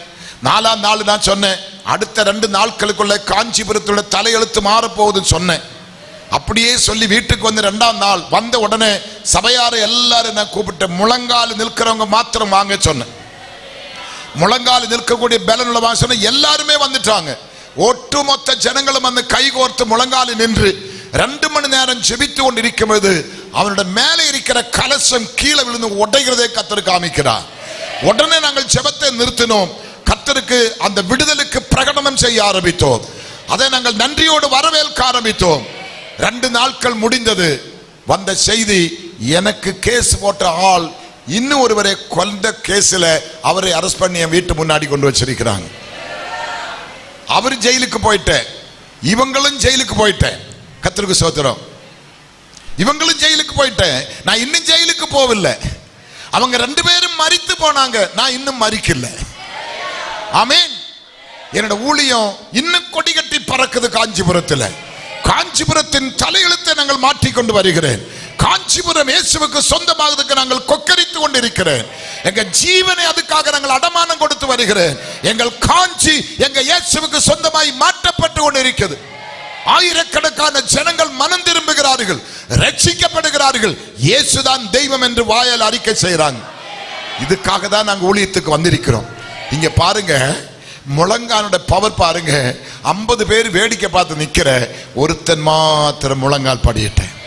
கர்த்தர் சொல்லுகிறார், முழங்கால் படியிட்டவன் கூட நீ இறங்கி போ, நீ பயப்படாதே என்று சொல்லி அவனை கீழே கொண்டு வந்தாங்க. பாருங்களேன், அவன் என்ன சொல்றா பாருங்களேன். அவனை பார்த்து, இஸ்ரவேலின் தேவன் இல்லை என்றார், நீ எக்ரோனின் தேவன் ஆகிய. எலியா ராஜாவை கேட்கிறாங்க பாருங்க. இஸ்ரவேலிலே அவனை பார்த்து, இஸ்ரவேலில் தேவன் இல்லை என்று நீ எக்ரோனின் தேவன் ஆகிய பாகால் செபீனிடத்தில் விசாரிக்க ஆட்கள் அனுப்பினாய். ஆதலால் நீ ஏறின கட்டிலிருந்து இறங்காமல் சாகவே சாவா என்று கர்த்தர் சொல்லுகிறார் என்றான். தீர்க்கதரிசனம் பாத்தீங்களா? யாரை பார்த்து சொல்றாங்க? எலியா தீர்க்கதரிசி ராஜாவை பார்த்து சொல்றான், இந்த கட்டில நீ என்ன பண்ண மாட்டடா, இறங்க மாட்ட, நீ சாகவே சாவாய், நாசமா போடான்னு சொல்ல. எலியா சொன்ன கர்த்தருடைய வார்த்தையின்படியே அவன் இறந்து போனான். கர்த்தருக்கு ஸ்தோத்திரம். அவன் எலியா சொன்ன வார்த்தையின்படியே இவன் இறந்து போவதுக்கு என்ன காரணம்? கர்த்தரை தேட வேண்டிய நேரத்தில் என்ன செய்யல? கர்த்தரை தேடல. கர்த்தரிடத்தில் போக வேண்டிய நேரத்தில் என்ன செய்யல? போகல. அப்படி போகாம கர்த்தருக்கு மீறி இவங்கிட்ட போனா விடுதலை கிடைக்கும் சொல்லி போனதுனால குறி பார்க்க போகக்கூடாது, நாள் பார்க்க போகக்கூடாது. கல்யாணம் வரும்பொழுது வீடு கட்டும் எல்லாம் பஞ்சாங்கத்தை பார்க்க கூடாது, தெய்வத்தினுடைய முகத்தை தான் பார்க்கணும். நல்ல நாளை, இப்ப எல்லா நாளும் நல்ல நாள் தான். யூத ஜனம் பாருங்க, செவ்வாய்க்கிழமை தான் கல்யாணம் நடத்துவாங்க. நம்ம ஆட்கள் செவ்வாய்க்கிழமை கல்யாணம் நடத்த மாட்டான். அவன் செவ்வாய்க்கிழமை தான் கல்யாணம் வைக்கிறான். அவன் பூத்து குலுங்கிட்டு தான் வருது. எல்லா நாளும் சண்டே வைக்க கூடாது, ஞாயிற்றுக்கிழமை வைக்க கூடாது கல்யாணம். ஆமீன் சொல்லுவோமா? மற்ற எல்லா நாளும் வைங்க, அது அவருடைய பரிசுத்த நாள். அதே பரிசுத்த குலத்தில் ஆக்கிறவனுக்கு ஐயோ, மற்ற எல்லா நாளும் வைங்க. கர்த்தர் உங்களை ஆசீர்வதிப்பா. நாளும் நேரமும் நீங்க பார்க்க கூடாது, ஜாதகம் பார்க்க கூடாது, முகூர்த்தம் பார்க்க கூடாது, நல்ல நாள் சொல்லி நல்ல நாள் பார்க்க கூடாது. ஆமீன். காலை 6 7 மணிக்குள்ள வீடு பால் காய்ச்சணும் பாஸ்டர். 6 7 மணிக்குள்ள கரெக்டா வந்துடுங்க பாஸ்டர், எல்லாரும் வந்துடுங்க. ஏன் 7 மணிக்கு பிற்பாடு பால் வச்சா வேகாதா பாஸ்டர்? நீங்களே சொல்லுங்க, பயப்படாத மக்களே. 7 மணிக்கு பிற்பாடு பால் வேகாதா? கதவு திறக்காதா? அப்புறம் ஏன் இங்க 6 7க்குள்ள வாங்க பாஸ்டர் சொல்றீங்க? பாஸ்டர் மறக்க கூடாது, 6 7க்குள்ள வந்துடணும். அப்புறம் ஒரு சாக்கு சொல்லுவாங்க, எல்லாரும் வேலைக்கு போனோம் பாஸ்டர், நீங்க லேட் பண்ண அவங்க என்ன பண்ண முடியாது, வர முடியாது. என்ன மாதிரி டெக்னிக்கல் பாத்தீங்களா? இப்படிப்பட்ட கள்ளர்களும் கள்ளிகள் எல்லாம் மனம் திரும்பணும். ஆமீன் சொல்லுவோமா? கள்ளர்கள் எல்லாம் மனம் திரும்பணும். 8 மணிக்கு வேலைக்கு போனோம் பாஸ்டர், கொஞ்சம் சீக்கிரமா முடிச்சிடுங்க பாஸ்டர். நானா சொல்லுவேன், வேலைக்கு போயிட்டு வா, மாலை 6 மணிக்கு கதவு திறப்போம். ஆமீன். மாலை 6 மணிக்கு கதவு திறப்போம். தேவ பிள்ளைகளே, பால் காய்ச்சறதும் நம்முடைய வேதத்தில் இல்லை. அதை குறித்து எடுக்க போனா பல மணி நேரம் நாம் பேசணும், அங்க நான் இப்ப போக முடியாது. கைக்கு வெட்டுறது நம்முடைய வேதத்தில் இல்லை. கைக்கை குறித்து பேச போனா பல மாதங்கள் பேசணும். கிறிஸ்துமஸ் ட்ரீ நம்முடைய பைபிள்ல இல்ல, அதை குறித்து பேசணும், வருஷக்கணக்கு பேசணும். கிறிஸ்துமஸ் தாத்தா குறித்து பேசணும், பல மாசம் பேசணும். உங்க வீட்டு முன்னாடி தூங்குற ஸ்டாரை குறித்து பேசணும், பல மாசம் பேசணும். இதான் சத்தியம். நம்ம அவைகள் எல்லாவற்றிலும் வேர் பெற்ற கூட்டம், நம்ம உலகத்திலும் பிரித்தெடுக்கப்பட்ட கூட்டம். பிரித்தெடுக்கப்பட்ட கூட்டத்திலும் பிரித்தெடுத்தா நாங்க ஊழியக்காரங்க. ஆமென் சொல்லுவோமா? நமக்கும் உலகத்துக்கு சம்பந்தமே இல்லை, நீங்க உலகத்தார் அல்ல. ஆமென் சொல்லுவோமா? கர்த்தர் உங்களுக்கு கரையம் கொடுத்து வாங்கி இருக்கிறார். நீங்க அவருடைய பரிசுத்த மனவாட்டிகளா இருக்கிறார், நீங்க அவருடைய சம்பத்தா இருக்கிறார், அவருடைய முத்துக்களா இருக்கிறார் நீங்க. ஆமென். சந்தோஷமா இருக்கிறீங்களா? அந்த நீங்க உங்க வாழ்க்கையை சீர்கெடுத்த கூடாது. தேவனை தேட வேண்டியது தேவனை தான் தேடணும், வேற இடத்துல போக கூடாது. பாத்தீங்களா, 102 பேரும் கரிந்து சாம்பலான, இன்னும் போனவன் புத்திசாலித்தனமா தேவனுக்கு தேவ மனுஷனுக்கு முன்பாக தாழ்ந்து முழங்கால் படியிட்ட பொழுது தாழ்மை உள்ளவனுக்கு கர்த்தர், பெருமை உள்ளவனுக்கு கர்த்தர். ஆமென். சந்தோஷமா இருக்கிறீங்களா? அப்ப நமக்குள்ள பெருமை இருக்க கூடாது. நமக்குள்ள என்ன இருக்க வேண்டும்? தாழ்மை. நான் எவ்வளோ பெரிய ஒரு சபையோட போதகன், எனக்கு பின்னாடி கிட்டத்தட்ட 113 பேர்கள் சபையில் வேலை செய்யறாங்க, பல ஊழியக்கார் இருக்கிறாங்க, நிறைய மிஷனரிஸ் இருக்கிறாங்க, பெரிய ஒரு ஸ்தாபனத்தில் இருக்கிறோம், பெரிய பொறுப்பில் இருக்கிறோம். ஆனா நீங்க என்னை பார்த்தா அதெல்லாம் கண்டுபிடிக்கவே முடியாது. ஒரு சாதாரண மனுஷனாக தான் நான் இந்த உலகத்தில் இருக்கிறேன். என்னை தாழ்த்தி தாழ்த்தி தான் நான் ஒப்பு கொடுக்கிறேன். ஆமீன் சொல்லுவோமா? எனக்கு தேவை நரகம் காலி ஆகணும், பரலோகம் நிரம்பணும். என் தேவனுடைய சித்தத்தை செய்து முடிக்கணும். என் கண்ணு மூடுகிறதுக்கு முன்னவே என் தலைமையில் வைத்திருக்கிற அத்தனை கடமைகளை நான் செய்து முடிக்க வேண்டும். என்னை அழைத்த நோக்கத்தை நான் செய்து முடிக்க வேண்டும். இதுக்காக தான் கர்த்தர் என்னை அழைத்தார். எத்தனை பேர் சந்தோஷமா இருக்கிறீங்க? எத்தனை பேர் சந்தோஷமா இருக்கிறீங்க? சந்தோஷமா இருக்கிறீங்களா? 19வது வயசுல இயேசு ஏற்றுட்டேன். இப்ப 71 வண்டி போயிட்டு இருக்குது. 19வது வயசுல ஸ்நானப்படுற வரைக்கும் எனக்கு என்னவும் தெரியல. இயேசு உள்ள வந்த ஒரு பாடுதான் போராட்டம், பிரச்சனை, வேதனை, சோதனை. அதெல்லாம் சொல்ல போனா மாச கணக்கு பேசணும். ஆனா ஒரு சோதனையும் என்னை கீழே தள்ளில்ல. அத்தனை சோதனை ஜெயிக்க கர்த்தர் கிருபை தந்திருக்கிறார். சோதனை சகிக்கிற மனுஷன் பாக்கியவான். ஆமென். சோதித்த பிற்பாடு கலைப்படம் இல்லாத சுத்த பொன்னாய் கர்த்தர் மாற்றுகிறார். ஆமென். நீங்க போடுகிற ஆபரணத்தில் எல்லாமே தங்கம் இருக்குது, வேற பல பொருட்கள் இருக்குது, அது ஒரிஜினல் கிடையாது. ஆனா சோதித்த பிற்பாடு நான் யாரா மாற போறோம்? ஒரிஜினாலிட்டி, ஃபர்ஸ்ட் குவாலிட்டி, நம்பர் 1 மாற வேண்டுமானால் சோதனை நான் சகிச்சுதான் ஆக வேண்டும். அந்த ஒவ்வொரு சோதனையும் எனக்கு சாதனையா மாறுது. நான் மரணத்தை நான் எழும்புமே சொல்லுவேன், என்னோட ஷோல்டர்ல பாருங்க ஒரு ஸ்டார் பதிச்சிருக்குதுன்னு சொல்லுவேன். என்னோட கிரேடு மாறுது, என்னோட பேரு மாறுது, ஊழியம் மாறுது. கர்த்தர் வித்தியாசமானதை செய்கிறார். 13 தடவை எனக்கு ஹார்ட் அட்டாக். நம்புவீங்களா? ஒவ்வொரு தடவை 25-30 நாட்கள் தண்ணி இறங்காம படுத்த படுக்கையில் கிடப்பேன். எந்த டாக்டரும் என்கிட்ட வரமாட்டேன், எந்த மருந்து எனக்கு கொடுக்க மாட்டேன், எந்த மருத்துவமனைக்கும் போக மாட்டேன். என் சபையெல்லாம் எனக்காக ஜெபிப்பாங்க. உலகத்தில் எனக்கு தெரிஞ்சவங்க எல்லாம் ஜெபிக்க ஆரம்பிப்பாங்க. என் மனைவி என் கூட கட்டிலே உட்கார்ந்து ஜெபிச்சுட்டு இருப்பாங்க. ஆமீன். என் மனைவி கட்டிலே உட்கார்ந்து ஜெபிச்சுட்டு இருப்பாங்க. ஒரு தடவை நான் மரணப்படுக்கையில் கிடக்கும் பொழுது என்னோட தாயின் தகப்பனும் வந்து என் மனைவியை பார்த்து, மக்களை இந்த ஒரே ஒரு சான்ஸ் மட்டும் கொடு, நாங்கள் இவனை கொண்டு போய் கொஞ்சம் என்ன அந்த பரிசோதித்து பார்க்குற, டெஸ்ட் பண்ணி பார்க்குற, நீ அதை சம்மதிக்க சொல்லும். அவளு சொன்னேன், நான் உங்களுக்கு கொடுத்து அனுப்புகிறேன், நீங்கள் கொண்டு போங்க, ட்ரீட்மெண்ட் எல்லாம் பண்ணுங்க, ஆனால் ஒரு வெள்ளை பேப்பரில் எழுதி கொடுங்க, இவரை ஜீவனோடு திருப்பி கொண்டு வந்து எழுதி கொடுத்துட்டு போ சொன்னேன். அவங்களால முடியல. என் படுக்கையை பார்க்கும்போது என்னை அப்படி தூக்கினாலே உயிர் போயிடும், அப்படி இருக்கிற நான். உடனே அவங்க போயிட்டாங்க. அதில் 3ஆம் நாள் காலை 9:30 மணிக்கு, நான் அது சாதாரண விசுவாசி. அப்போ என்னுடைய போதகர் சபையோட முக்கியமான ஆட்கள் வந்து என்னை பார்த்து 2-3 பாட்டு பாடி வேதத்தை படித்து கடைசி எனக்கு தண்ணி கொடுத்து என் ஆத்துமாவை கர்த்தருடைய கரத்திலே ஒப்பு கொடுத்தது. 11:30 மணிக்கு என் ஜீவன் பிரிந்தது. என் ஜீவன் பிரிந்து முடிந்த உடனே என்னை குளிப்பாட்டி எனக்கு வஸ்திரம் தரித்து என்னை படுக்க வச்சுட்டாங்க. படுக்க வச்சு இருந்த பாஸ்டரும் இருக்கிற விசுவாசிகளும் பாட்டு பாடி ஜெபம் பண்ணி கொண்டிருக்கிறோம். திடீர்னு போலீஸ் வந்தது. 2 ஜீப்பில் போலீஸ் வந்து இறங்கி என் மனைவியை அரெஸ்ட் பண்றாங்க. 3 மாசம் பிராயமான இரத்த குழந்தை அவ கையில் இருக்குது. 3 மாசம் பிராயமான குழந்தை. கவனிக்கிறீங்களா? அந்த குழந்தை கையில் வைத்து கையில விலங்கு போட்டு ஜீப்பிலே கொண்டு, கொலைக்கேசில் பிரதி. எங்க அப்பா அம்மா கேஸ் கொடுத்திருக்கிறாங்க என் மனைவி பேர்ல, இவதான் என் பையனை கொலை பண்ண, இவதான் கொன்னுட்டாங்க சொல்லி கேஸ். என்னோட பாடி போஸ்ட்மார்ட்டம் போகுது, மனைவி ஜெயிலுக்கு போகுது. சும்மா இங்க பிரசங்கம் பண்ண வரல, ஏதோ சொல்லி உங்களை மயக்கிட்டு போவதுக்கு நான் வரல. என் இயேசு ஜீவிக்கிறா, என் மீட்பர் உயிரோடு இருக்கிறா.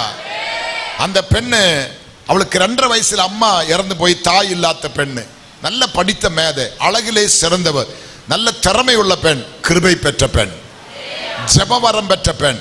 கர்த்தருக்கு சோதரி, எதையும் ஜெபித்து சாதிக்கக்கூடிய ஒரு பெண்ணு தான் என்னோட மனைவி. கர்த்தருக்கு ஸ்தோத்திரம். அவ என்ன பண்ணா, அந்த ஜெயிலுக்கு கொண்டு போவதுக்காக அவங்கள ஜீப்பில் ஏத்த போற நேரத்தில் அவள் பலாத்காரமா வந்து அந்த விலங்கு போட்ட கை என் மேல் வைத்து 3 நாளைக்கு என் புருஷனுக்கு ஜீவனை தாங்கப்பா சொல்லி ஜெபம் பண்ணி இருக்கிறாங்க. 3 நாளைக்கு.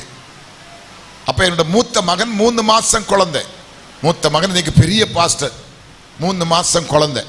அந்த குழந்தைய கையில் வைத்து தான் அந்த விலங்கு போட்ட கையை மேல வைத்து எனக்காக ஜெபிக்கிறாங்க. அவ ஜெபித்து முடிக்கிறதுக்குள்ள என் ஜீவன் திரும்பி வந்தது. நான் எழும்பி உட்கார்ந்தேன். போலீஸ்காரங்க எல்லாம் மயங்கி விழுந்து கிடக்குது. நிறைய மக்கள் அங்காங்க எல்லாம் மயங்கி, பூதம் எழும்பி வராங்க பார்த்தீங்களா, பிரேதம் எல்லாம். அவனும் அலறி அலறி ஓட ஆரம்பித்தது. நான் இன்னைக்கு உயிரோடு இருக்கிறேன். இன்னைக்கு கேரளாவுக்கு போனால் வால் போஸ்ட் கட்ட விட்டு விளம்பரம் தேவையில்லை. மரித்தவன் வருகிறான் சொல்லி ஆயிரக்கணக்கான ஜனங்கள் கூடுகிறார்கள். எத்தனை பேர் சந்தோஷமா இருக்கிறீங்க? இது ஃபர்ஸ்ட் அட்டாக். அது முடிஞ்ச பிற்பாடு தான் மற்ற 12 போன் கேன்சர். எனக்கு போன் கேன்சர். அதுல என்ன செத்தவன் தான். 2 தடவை கை கால் விழுந்து எத்தனையோ மாசங்கள் நடக்காம இருந்தவன் தான் நான். வாய் பேச்சு இல்லாம கடந்தவன் தான் நான். இன்னைக்கு ஓயாமல் பேசிக்கொண்டே இருக்கிறேன். எந்த மருந்தும் கிடையாது, எந்த வைத்தியமும் கிடையாது. கிறிஸ்து இயேசு என்னை குணமாக்குகிறார். அவர் என்ன கேன்சருக்கு எல்லாம் பாருங்களேன், ஒரு கட்டியான ரிமூவ் பண்ணலாம், பிளட் கேன்சர் ஆனா பிளட் மாத்தலாம், போன் கேன்சர் ஒன்றும் செய்ய முடியாது. அந்த கேன்சருக்கு இயேசு எனக்கு சுகம் கொடுத்தார். எந்த போதகர் எனக்காக ஜெபிக்க வரல, என் மனைவி ஜெபித்து என்னை எழுப்பினார். எத்தனை சந்தோஷமா இருக்கிறீங்க? என் மனைவி ஜெபித்து என்னை எழுப்பினார். அப்படிப்பட்ட கிருபை பெற்ற ஒரு மனைவிக்கு புருஷனாயிருக்க கர்த்தனுக்கு பாக்கியம் தந்திருக்கிறார்.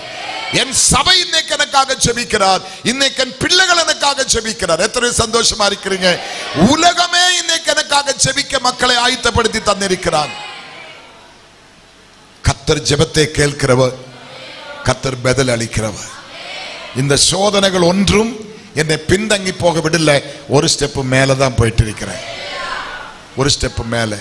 இப்ப சமீபத்தில் இந்த வில்சன் எல்லாம் வந்திருக்கிறவங்களுக்கு எல்லாம் தெரியும், எனக்கு மூச்சு கிடைக்காது. என் வீடு இதே போல நல்ல ஏர் சர்க்குலேஷன் உள்ள வீடு தான், ஃபுல்லா ஏசி தான். வீட்டுக்குள்ளே படுக்க முடியாது. நான் எழும்பி வெளியிலே ஓடி போயிடும். மூச்சு கிடைக்காது, என்னன்னு தெரியாது. டாக்டர் கிட்ட போறதில்லை. கடைசி மீட்டிங், தொடர்ந்து மீட்டிங் தான். ஸ்டேஜில் ஏறும்போது ஒண்ணுமே தெரியாது. ஸ்டேஜ் விட்டு இறங்கினா ஆட்களோட சப்போர்ட் வேணும், ஸ்டேஜில் ஏறதுக்கு ஆட்களோட சப்போர்ட். தொடர்ந்து பேசிட்டு வரேன் நான். எந்த ஃபுட்டு எடுக்க முடியாது, வெறும் தண்ணி ஆகாரம் தான். அப்படி இருக்கவே ரொம்ப சீரியஸ் ஆன உடனே என்னோட கார்ல பிள்ளைகளை என்னை உட்கார வைத்து கொஞ்சம் பைபாஸ் ரோட்டில் கொஞ்சம் வேகமாக ஓட்டி கொஞ்சம் ஏர் சர்க்குலேஷன் கிடைக்க பார்க்கலாம் சொல்லி என்னை அழைத்து கொண்டு போய் நேரே அப்போலோ ஆஸ்பத்திரி கொண்டு போகிறேன். எனக்கு தெரியல. அங்கே போய் டாக்டர் ஆனந்த், ஹார்ட் ஸ்பெஷலிஸ்ட், அவர் என்னை உடனே கடகடகடா எல்லா பரிசோதிச்சுட்டு 2 கையும் தலை வச்சு என் பிள்ளைகளுக்கு சொன்னது, உங்கள் அப்பா 10 நாள் உயிரோடு இருக்கும். ஹார்ட் வந்து 10% ஒர்க் பண்ணிட்டு இருக்குது. ஹார்ட்டுக்கு போகிற வால்விலே 6 அடைப்பு இருக்குது. அதில் 2 அடைப்பு ஹார்ட்டுக்குள்ளே இருக்குது. ஒன்றுமே பண்ண முடியாது. 10 நாள் தான். அதுக்கு நீங்கள் வெண்டிலேட்டரில் வைக்கணும். வெண்டிலேட்டரில் வச்சா 10 நாள் உயிரோடு கிடைக்கும். 10 நாள் உயிரோடு கிடைக்கும். உடனே என் மனைவி சொன்னேன், வெண்டிலேட்டரில் வைக்க வேண்டாம், நம்ம வீட்டுக்கு கூட்டிட்டு போயிடலாம். எதுக்கும் மறிக்க தானே போகிறோம், வீட்டிலே கொண்டு போயிடலாம். அவருடைய ஆசை, நம்ம எதுக்கு தடை பண்ணணும்? அவருக்கு மருந்து பிடிக்காது, அவருக்கு டாக்டர்கள் தொடர்ந்து பிடிக்காது. ஆனபடி அவரை நம்ம வீட்டிலே கொண்டு போவோம் சொல்லி ஒரு லெட்டரை எழுதி கொடுத்து என்னை வீட்டுக்கு கொண்டு வந்தா. வீட்டிலே கொண்டு வந்த 3ஆம் நாள் அந்த மரணப்படுக்கை நான் எழும்புறேன். ஃப்ளைட் டிக்கெட்டும் ட்ரெயின் டிக்கெட்டையும் கேன்சல் பண்ணி என் கார் எடுத்து என் மனைவியும் கூப்பிட்டு டிரைவரையும் கூப்பிட்டு விழுந்தம்பலம் ஒரு இடம் இருக்குது, தெரியுமா பாஸ்டர்? விழுந்தம்பலம். அந்த இடத்துல வந்து 3 நாட்கள் கன்வென்ஷன் நான் பேசுகிறேன். அங்கேருந்து நேர மருதங்கோடு ஏஜி சர்ச்சில் வந்து 3 நாட்கள் நான் பேசுகிறேன். அங்கே நேர பாளையங்கோட்டை போய் பாஸ்டர் சர்ச்சில் 4 நாள் நான் பேசுகிறேன். கர்த்தருக்கு ஸ்தோத்திரம். ஒரு ஃபுட்டும் எனக்கு கிடையாது. என் மனைவி கூடவே இருக்கும். கையை பிடிச்சு ஸ்டேஜில் ஏற்றுவாங்க, கையை பிடிச்சு காரில் ஏற்றுவாங்க. எல்லா மீட்டிங்கும் முடித்து விழுந்தம்பலத்தில் ஒரு 17 பேர், இங்கே மருதங்கோட்டில் நிறைய பேர், 48 பேர் பாளையங்கோட்டில் ஞானஸ்நானம், பெரிய மீட்டிங்கை முடித்து மறுபடியும் என்னை அப்போலோவில் கொண்டு போய் பார்த்தா 20% ஹார்ட் ஒர்க் பண்ணிட்டு இருக்குது. டாக்டர் ஆனந்த் கேட்கறது என்ன அதிசயம், எப்படி இந்த ஹார்ட் இப்படி மூவ் ஆகுது எனக்கு தெரியல என்று சொல்றாங்க. உடனே ஒரு டெஸ்ட் பண்ணி அந்த அடைப்பு ஆறு இருக்குதா என்று பார்க்கறதுக்காக ஆஞ்சியோ அந்த ஒரு டெஸ்ட் பண்ணி பார்த்தா ஓர அடைப்பு எனக்கு கிடையாது. இப்ப நம்ம படிக்கிறோமே, வாசலை திறக்கிறவர் அவருதான், உன் அடைப்பை மாற்றுறவர் அவருதான், அற்புதம் செய்கிறவர் அவருதான். அங்கே அந்த டெஸ்ட் வாங்கி உடனே எர்ணாகுளத்துக்கு நான் என் மனைவியும் கிளம்புறேன். எர்ணாகுளம் சென்று 4 சர்ச்சில் பேசி அங்க நிறைய பேருக்கு ஞானஸ்தானம் கொடுத்து மறுபடியும் நான் வந்து பார்க்கும்போது 30% என்னோட ஹார்ட் ஒர்க் ஆயிட்டு இருக்குது. இன்னைக்கு தொடர்ந்து நான் பிரசங்கம் பண்ணிட்டு வரேன். இந்த திங்கக்கிழமைக்கு போன திங்கக்கிழமை கிளம்புறேன். இன்னைக்கு 14 நாள் நினைக்கிறேன், 14-15 நாட்கள் ஒரு நாள் ஓய்வு இல்லாம பேசிட்டு வரேன். என்ன சாப்பிட்ட மக்கள் இங்க 2 நாள்? கொஞ்சம் தைரியமா சொல்லுங்க. வெறும் ஒரு டம்ளர் டீ, அதுவும் கொஞ்சம் குடிச்சு அங்க வச்சிருவேன். நீங்க எவ்வளவு காலி பண்ணிட்டீங்க இந்த 2 நாளுக்குள்ள. என்னை பலப்படுத்துகிற கிறிஸ்துவினால எல்லாவற்றையும் செய்ய. நேற்று ராத்திரி பிள்ளைங்க ரொம்ப தொல்லை பண்ணி 2 பழத்தை சாப்பிட வச்சுட்டேன். கர்த்தருக்கு சோதரம். இன்னைக்கு காலமே வந்து அப்பா 2 இட்லி சாப்பிட்டு போலாப்பான்னு சொன்னேன். வேண்டாம், ஒரு டம்ளர் காஃபி குடிச்சு உங்க முன்னாடி வந்து நிற்கிறேன். கர்த்தர் பலப்படுத்துகிறா, கர்த்தர் கிருபை தருகிறா, கர்த்தர் தாங்குகிறா, கர்த்தர் தாங்குகிறா. அற்புதம் செய்வாரா? இன்னும் சாட்சி எல்லாம் ஓபன் பண்ணல. நீங்க தாங்க மாட்டீங்க சாட்சி எல்லாம் கேட்டான். நீங்க சகிக்க மாட்டீங்க. இவ்வளோ சோதனை சகித்ததுனாலதான் உலகம் முழுவதும் இன்னைக்கு கர்த்தரை பயன்படுத்துறாங்க. பாஸ்டர் வர்கீஸ் வராரா என்று சொல்லி மக்கள் ஆவலோடு காத்திருக்க காரணம் என்ன? அப்பேற்பட்ட வேதனைகள் சோதனைகள் நாங்கள் சகித்திருக்கிறோம். அப்படியானால் இந்த ஆபத்து வரும்போதெல்லாம் தேடுகிறது வைத்தியனை அல்ல, மனுஷனை அல்ல, அப்பாவை அல்ல, அம்மாவை அல்ல, சப மக்களை அல்ல, தெய்வத்தை தேடுகிறோம். நீங்க தெய்வத்தை தான் தேடணும். முதலாவது ராஜ்யத்தையும் நீதியையும் தேடுங்கள், அதோட சகலது உங்களுக்கு கொடுக்கப்படும். எந்த மலை போன்ற பிரச்சனைக்கு உங்களுக்கு பரிகாரம் கிடைக்கும். எந்த வியாதியும் கர்த்தர் சுகமாக்கும். எந்த பிரச்சனைக்கு பரிகாரம் இயேசு தருவார். நம்பலாமா? விசுவாசிக்கலாமா? இயேசப்பா செய்வாரா? சொல்லுங்க சத்தமா, இயேசப்பா செய்வாரா? எத்தனை பேர் விசுவாசிக்கிறீங்க? உங்க மாவட்டத்தில் நூற்றுக்கணக்கான கேன்சர் கேசுகள் 1-2 அல்ல, டாக்டர்களால் கைவிடப்பட்டு RCCல எழுதி கொடுத்த எத்தனை டெட் பாடிகள் இந்த உயிரோடு எழும்பி நிற்குது. உயிரோடு எழும்பி நிற்குது. இயேசு அற்புதம் செய்கிறார். இயேசு விடுதலை கொடுக்கிறார். நான் சொல்லுகிறேன், கர்த்தர் ஒரு நோக்கத்தோட நீங்க கொண்டு வந்திருக்கிறாங்க. நீங்க அதை மிஸ்யூஸ் பண்ணக்கூடாது. இன்னைக்கு ராத்திரி எவ்வளவு லைட் ஆனாலும் எல்லாரும் தலைமையில கை வச்சுட்டு தான் போவேன். ஆமீன். நீங்க கொஞ்சம் ஒத்துழைப்பு கொடுக்கணும். வெடிய கூட நான் ஜெபிக்கிறேன். மறுநாள் நான் கிளம்பணும், டிராவல்ஸ் பண்ணணும். செவ்வாய்க்கிழமை 2 மீட்டிங்கில் பேசணும், புதன்கிழமை 2 மீட்டிங்கில் பேசணும். கர்த்தருக்கு சோதரம். வால் போஸ்ட் நோட்டீஸ் எல்லாம் அங்கே ரெடியா அடிச்சு பிள்ளைகளை விளம்பரம் பண்ணிட்டு இருக்கிறாங்க. போனா ஒரு நாள் ரெஸ்ட் இல்லை. வீட்டில் போய் குளிச்சு ஆமீன் ட்ரெஸ் மாத்ததுக்கு தான் நேரம். உடனே 10 மணிக்கு போய் பேசணும். ஆனாலும் இன்னைக்கு ராத்திரி உங்களுக்காக நான் இறங்க போறோம். எல்லாரும் தலைமையிலும் கை வைத்து ஜெபம் பண்ண போறோம். இப்ப பாஸ்டர் பீட்டர் சர்ச்சில் பாரசாலையில் நடந்த மீட்டிங்கில் எல்லாரும் தலையிலும் கை வச்சுட்டேன். எல்லாரும் ஆச்சரியம், இத்தனை ஆயிரம் பேரை எப்படி கை வைக்கிறது? எப்படி இத்தனை ஆயிரம் பேர்? போன வாரம் இங்க எந்த இடம்? பள்ளியாடி பெரிய பப்ளிக் மீட்டிங், எவ்வளோ ஜனம், ஒருத்தரையும் விடல. மொத்த பேர் மேல என்ன கர்த்தர் பலப்படுத்துகிறார். ஆமீன். அந்த கை தொட்டா போதும் உங்களுக்கு விடுதலை கிடைக்கும். இந்த கை கொஞ்சம் உங்களை தொட்டா போதும், கட்டி கரைஞ்சு போயிடும், ஆஸ்மா போயிடும், அல்சர் போயிடும், தைராய்டு, என்ன வியாதி. இந்த கை இயேசுவை அழைச்சப்ப அதான் சொன்னி, கை வை நான் சுகமாக்குவேன். சுகமாக்குறது நான் அல்ல, என் டியூட்டி பேசணும், கை வைக்கணும், பேசணும், கை வைக்கணும். சுகம் கொடுக்கிறவர் இயேசுப்பா. அப்ப நீங்க நம்பிக்கையோடு வந்து நிக்கணும். தீராத வியாதி உள்ளவங்களை எல்லாம் கொண்டு வாங்க, ரட்சிக்கப்படாதவங்களை குடிக்காரனை கொண்டு வாங்க, மலட்டு பிள்ளைகளை கொண்டு வாங்க, குழந்தை பிறக்கிறதுக்கு அருகதை இல்லை சொல்லி சீட்டெழுதி கொடுத்த மக்களை கொண்டு வாங்க. கர்த்தர் இன்னைக்கு அவங்களோட வாசலை திறந்து கொடுப்பாராக. உங்க கடன், சாபம், வறுமை, பட்டினி எல்லாம் கர்த்தர் மாற்றுவாராக. இயேசுப்பா அற்புதம் செய்வாரா? அற்புதம் செய்வாரா? மறுபடியும் நம்ம எடுத்த ஏசாயா புஸ்தகத்துக்குள்ள வருவோமா? நானே கர்த்தர். 5ஆம் வசனம், வேறொருவரும் இல்லை என்று. நானே கர்த்தர், வேறு ஒருவர் இல்லை, இல்லை, என்னை என்னை தவிர தேவனும் இல்லை, என்னை தவிர ஒருவரும் இல்லை என்று சூரியன் உதிக்கிற திசையிலும் அஸ்தமிக்கிற திசையிலும் அறியப்பட்டிருக்கும்படிக்கு அறியாதிருந்தும் நான் உனக்கு இடைக்கட்டு கட்டினேன். நானே கர்த்தர், வேறொருவரும் இல்லை. மக்களே, 44ஆம் அதிகாரம் 21ஆம் வசனம். யாக்கோபே, இஸ்ரவேலே, இவைகளை நினை. கர்த்தர் உங்களை கூப்பிடுறாங்க. யாக்கோபே, இஸ்ரவேலே, இந்த சொன்ன வார்த்தைகளை நினை. நீ என் தாசன், நான் உன்னை உருவாக்கினேன். கொஞ்சம் கொஞ்சம் சூடு ஆறட்டும். அப்போ உஃபு உஃபுன்னு ஊதி தின்ற கல்லு கொஞ்சம் பருவமாகட்டும். கொஞ்சம் பொறுமை. சந்தோஷமா இருக்கிறீங்களா? கரெக்டா சாப்பிடுறதுக்கு அனுப்புறேன், ஒன்னும் கவலைப்பட வேண்டாம். கொஞ்சம் யாக்கோபே, இஸ்ரவேலே, இவைகளை நினை. நீ என் தாசன். ஏசப்பா சொல்றாங்க, நீ யாரு சொல்லுங்களேன். உங்களை பார்த்துதான் சொல்றேன், உங்களை பார்த்துதான் சொல்றேன். டேய் தம்பி, உங்களை பார்த்துதான் சொல்றேன். யாரு? நீ என் தாசன். அடுத்தது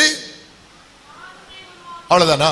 நான் உன்னை உருவாக்கினேன். நான் உன்னை உருவாக்கினேன். நீ என் தாசன். நீ மறுபடியும் சொல்ற, நான் உன்னை உருவாக்கினேன். தாயின் கருவிலே உன்னை உருவாக்குனது நான் தான்.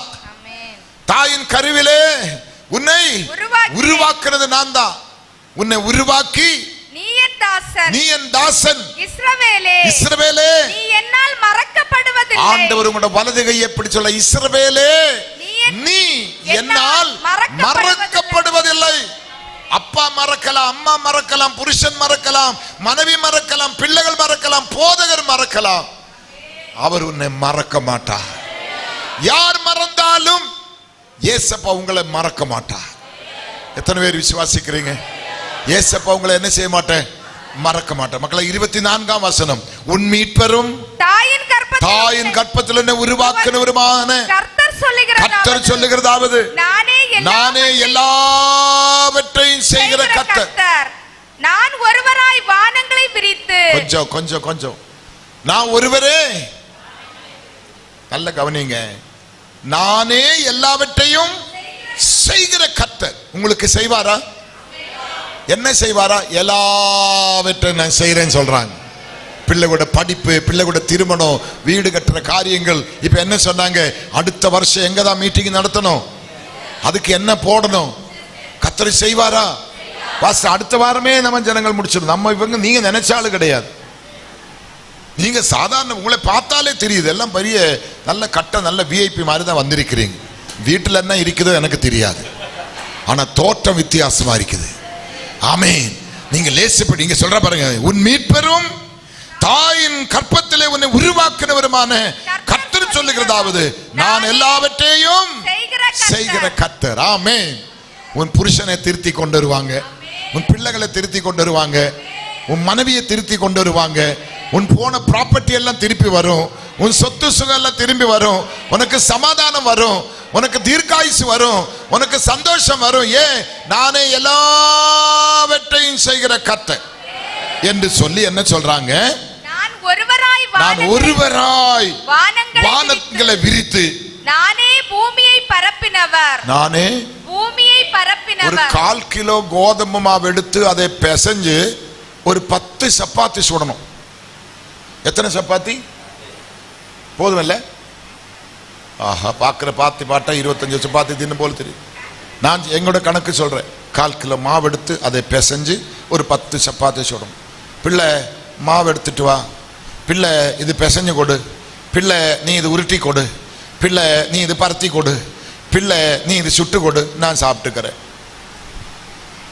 10 சப்பாத்திக்கு. அதுக்கு இடுப்பு வலிக்குது, கை வலிக்குது, வியர்க்குது. அப்போ அது முடிச்ச பிற்பாடு கை பிடிச்சு கொடு, காலு பிடிச்சு கொடு. நான் சொல்றதெல்லாம் பொய்யான்னு நினைக்கிறீங்க? சொல்லுங்க. 2 பாத்திரங்கள்டும் என்ன முக்கு முக்குறா போல தெரியல. கர்த்தருக்கு ஸ்தோத்திரம். என்ன முக்கு? இவர் என்ன சொல்றாங்க? எங்கிட்ட மாவு எடுத்து கொடுக்கிறதுக்கும் ஆள் இல்லை, பிசையதுக்கும் ஆள் இல்லை, உருட்டதுக்கும் ஆள் இல்லை, பரத்ததுக்கும் ஆள் இல்லை, சாமி சுடதுக்கும் ஆள் இல்லை. அங்க என்ன சொல்றா? கர்த்தருக்கு ஸ்தோத்திரம். நான் ஒருவராய் வானங்களை விரித்து நானே சப்பாத்தியை பரத்தினேன். சப்பாத்தியா? பூமியை பரத்தினேன். இவ்வளோ பெரிய பூமியை, மேலே இருக்கிற வானத்தை விரித்த பிற்பாடு இவ்வளோ பெரிய பூமியை பரத்த வேண்டுமானால் எங்க அப்பனுடைய வல்லமை என்ன?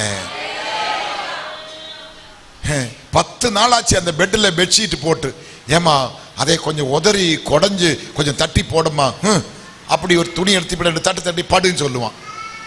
எனக்கு அங்க பிடிக்குது, எனக்கு இங்க பிடிக்குது, எனக்கு டெஸ்டாலஜி வேற இருக்குது. இவர் ஒண்டியா பரத்துறாங்க இந்த பூமியை, இவர் ஒண்டியா விரிக்கிறாங்க வானத்தை. அந்த தெய்வத்தை தான் நான் ஆராதிக்கிறேன். அவர் எல்லாவற்றையும் செய்து கொடுக்க வல்லவராய் இருக்கிறார். வீடு கட்டி தருவாரா? வேலை கிடைக்குமா? பிள்ளை பேர் நடக்குமா? பிள்ளைகள் படிப்பாரா? வெளிநாட்டுக்கு போவாரா? ஊழியத்துக்கு வருவாரா? சபைகள் கட்டுவாரா? கிராமங்கள் ரட்சிக்கப்படுமா? சொல்லுங்க. இயேசு செய்வாரா? இந்த மீட்டிங் முடிந்து இதில் வந்த அத்தனை பேர்களும் ஆசீர்வதிக்கப்படணும். ஆமீன். இந்த மீட்டிங் முடிந்த அத்தனை பேர் என்ன ஆகணும்? ஆசீர்வதிக்கப்படணும். உங்களுடைய கஷ்டம் மாறணும், கண்ணீர் மாறணும், கடன் மாறணும், வியாதி மாறணும், மலட்டுத்தன்மை மாறணும், தனிமை மாறணும், வேதனை மாறணும், எல்லாமே மாறி நீங்க பூத்து குலுங்கணும். அதுக்கு ஒரு காரியத்தை சொல்லிட்டு நான் போறேன். எத்தனை பேருக்கு விவசாயம் தெரியும்? விவசாயம், கிருஷி அதுவும் தெரியாது. எல்லாம் பேங்க் மேனேஜர்ஸா, எல்லாரும் எல்லாம் பெரிய பெரிய ஆபீசர் மாதிரி இருக்கிறாங்க. கிருஷி உங்களுக்கு தெரியுமா? விவசாயம் தெரியுமா? அப்போ கொஞ்சம் நெல் விதைச்சிருக்கிறோம். அந்த நெல் விதைச்சிருது, கொஞ்ச நாள் போய் பார்த்தா நெல்லும் வளருது, களையும் வளருது. நீங்க என்ன பண்ணுவீங்க? ஆளை வச்சு களையெல்லாம் பிடுங்குவாங்க. களை பிடுங்கி பார்த்தா அங்க இங்க 4 நெல் செடி நிற்குது. கடைசி தண்ணி பாய்ச்சி நீங்க என்ன பண்ணுவீங்க? மருந்து போடுவீங்க. ஒரு வாரம் பொறுத்து போய் பார்த்தா வாடின்னு சொல்லி பொண்டாட்டியை கூப்பிடுவேன், பாரடின்னு சொல்லுவேன். என்னத்தை? வாயில் நிரம்பி என்ன நிக்குது? சொல்லுமோனே, பரமோனே, விளைச்சலா நெல்லு வளர்ந்து நிக்குது. ஆமீன். ஆனா களை பிடிங்கி முடிச்சோடனே பொண்டாட்டியை கொண்டு மயங்கி செத்து போயிடுவான். வயலு காலியா கிடக்குது, அங்க இங்க 4 செடி, எல்லாம் களையும் பிடுங்கி போட்டோம். ஆனா கொருவிடி மருந்தே போட்டு கொஞ்சம் தண்ணி அனுப்பி வச்சுட்டு சாறு போய் பார்த்தா வயலில் இடம் தெரியாத மாதிரி நெல்லு வளர்ந்திருக்குது. உடனே மனைவியை கூட்டு போயிடுவாங்க. 10 நாள் பொறுத்தா கதிர் தள்ளுது. ஆமீன் சொல்லுவோமா? எப்படி ஒரு 10 மூட்டை அறுக்கிற நினைச்சா 100 மூட்டை அறுக்கிற மாதிரி அங்க சேர்ந்திருக்குது. இதுதான் இந்த சபைக்கு நடக்க போகுது. இந்த 3 நாளும் இந்த தோட்டத்திலே வந்து நான் வேலை செய்து களைகள் எல்லாம் பிடுங்கி, வெட்ட வேண்டியதெல்லாம் வெட்டி, செதுக்க வேண்டியதெல்லாம் செதுக்கி உங்களுக்கு மருந்து போட போறோம். 10 நாள் பொறுத்து பார்த்தா சபை நிரம்பும், சபை துளும்பும், எல்லாம் கற்றைகளாக வந்து நிற்கும், எல்லாம் நல்ல மணிகளாக வந்து நிற்கும். பதிரு குப்பை சபையில் இருக்காது, களை சபையில் இருக்காது. சபையை கர்த்தர் பரிசுத்தப்படுத்தி, சபையை கர்த்தர் தூய்மையாக்கி, கர்த்தருடைய களஞ்சியத்தில் சேர்க்கிற நல்ல மணிகளாய் கர்த்தர் உங்களை மாற்றுவாராக. இன்று முதல் நீங்க செய்வதெல்லாம் வாய்க்கும். உனக்கு அடைப்பட்டு தடைப்பட்டு கிடந்த எல்லாம் கர்த்தர் மாற்றுறாங்க. வெண்கல கதைகள் எல்லாம் கர்த்தர் உடைக்கிறாங்க. இரும்பு தாழ்பாலை கர்த்தர் முறைக்கிறாங்க. மறந்திருக்கிற பொக்கிஷத்தை எடுத்து உனக்கு கர்த்தர் தருகிறார். நீங்க ஆசீர்வதிக்கப்பட்ட பிள்ளைகளாக மாறும். இன்னும் ஒரு காரியத்தை சொல்லி நான் முடிக்க போறேன். இந்த நாள்ல இருந்து பாஸ்டருக்கும் பாஸ்டம்மாவுக்கும் வீட்டுக்கு மல்லிகை வாங்க வேண்டாம், காய் வாங்க வேண்டாம், அரிசி வாங்க வேண்டாம், கேஸ் வாங்க வேண்டாம். இப்பதான் அவட முகம் கொஞ்சம் தெளிவா இருக்குது. 2 நாளா பார்க்கிற மூஞ்சி ஓஞ்சி போயிருந்தேன். இப்ப நல்லா சிரிச்சு முக்காடு போட்டு மறைச்சிட்டாங்க. அவ்வளோ மோசம். எப்பதான் முக்காடு போட்டது? தேவ பிரசன்னம். இப்ப நான் இந்த கொஞ்சம் கேஸ் வாங்க வேண்டாம், காய் வாங்க வேண்டாம், அரிசி வாங்க வேண்டாம், சமையல் ரூமில் போ, முகம் என்ன பிரகாசம் பாரு. ஏன்னு கேட்டா, பாஸ்டர் எங்க வீட்டுக்கு வாங்க, குழந்தை விசேஷமா இருக்குது, ஒரு ஜெபம் பண்ணுங்க. அங்க போனா காலையில பெட் காப்பி முடிஞ்சிச்சு. உடனே அங்க இருந்து போன், பாஸ்டர் வாசல் கால் வைக்கணும் வாங்க, டிஃபன் முடிஞ்சிச்சு. பாஸ்டர் சீக்கிரமா வாங்க, பெண்ணு பார்க்க வராங்க அம்மை பையனுக்கு வாங்க, மத்தியான சாப்பாடு முடிஞ்சிச்சு. உடனே ஒரு போன் கால் வருது, பாஸ்டர் வீடு பார்க்க வராங்க, நைட்டு சாப்பாடு முடிஞ்சிச்சு. மறுநாள் காலமே பாஸ்டர் குழந்தை பிறந்துச்சு. கர்த்தருக்கு ஸ்தோத்திரம். சமைக்கணும்டா, அடுப்பு பத்த வைக்கணுமா? வேண்டாம். அப்புறம் 10 நாள் 15 நாள் பொறுத்தா ட்ரெஸ் எல்லாம் மாத்தணும். ட்ரெஸ் எல்லாம் இந்த ஜுப்பா எல்லாம் பத்தாது. விசேஷமான ஜோக்கு கிடையாது. நடக்க போகுது நம்ம சபையில. குழந்தை பிறக்க போகுது, வீடு கட்ட போகுது, வீடு பிரதிஷ்டை நடக்க போகுது, பால் காய்ச்ச போகுது, எங்கேஜ்மென்ட் நடக்க போகுது, கல்யாணம் நடக்க போகுது. கர்த்தர் அற்புதமான காரியங்களை உங்களுக்கு செய்ய போகிறார். நடக்குமா நடக்காதா? என் வாயின்னு ஒண்ணு வந்தா அப்படியே நடக்கும். என் வாயின்னு வர்றதுக்கு கஷ்டம் தான், வந்தா அப்படி நடக்கும். கர்த்தர் நிச்சயமா செய்வார். இந்த சபை எல்லாருக்கும் முன்னாடி அறியப்படுகிற சபையை கர்த்தர் மாற்ற போகிறார். எல்லாரும் பிரமிக்க போகிறார், எல்லாரும் ஆச்சரியப்பட போகிறார். அற்புதங்கள் நிச்சயமா நடக்கும். ஆமென், ஆமென். எத்தனை பேர் விசுவாசிக்கிறீங்க? அப்ப மாலை கூட்டத்தில் வியாதி உள்ளவர்கள், குழந்தை இல்லாதவங்க, கல்யாணம் ஆகாதவங்க, குடிக்காரங்க, பாவிங்க எல்லாம் கூட்டிட்டு வாங்க. இன்னைக்கு சாயங்காலம் கர்த்தர் அற்புதத்தை செய்வார். ஆமென். கர்த்தர் செய்வாரா? ஒரே நிமிஷம் எழும்பி நில்லுங்க. ஒரு சின்ன ஜெபம் பண்ணி நான் முடிக்க போறேன். உன் மீட்பெரும் தாயின் கற்பத்தில் உருவாக்குறமான கர்த்தர் சொல்லுகிறதாவது, நானே எல்லாவற்றையும் செய்கிற கர்த்தர், நான் ஒருவராய் வானங்களை விரித்து நானே பூமியை பரப்பினேன். இவ்வளவு பெரிய அற்புதம் செய்த கர்த்தர் உனக்கு அற்புதம் செய்ய மாட்டாரா? உன் கண்ணீரை துடைக்க மாட்டாரா? உன் காயங்களை ஆற்ற மாட்டாரா? உன் பலவீனங்களை மாற்ற மாட்டாரா? உங்களுக்கு கர்த்தர் அற்புதம் செய்ய மாட்டாரா? உங்க குடும்பங்களை கட்ட மாட்டாரா? உன் கண்ணீருக்கு பரிகாரம் வராதா?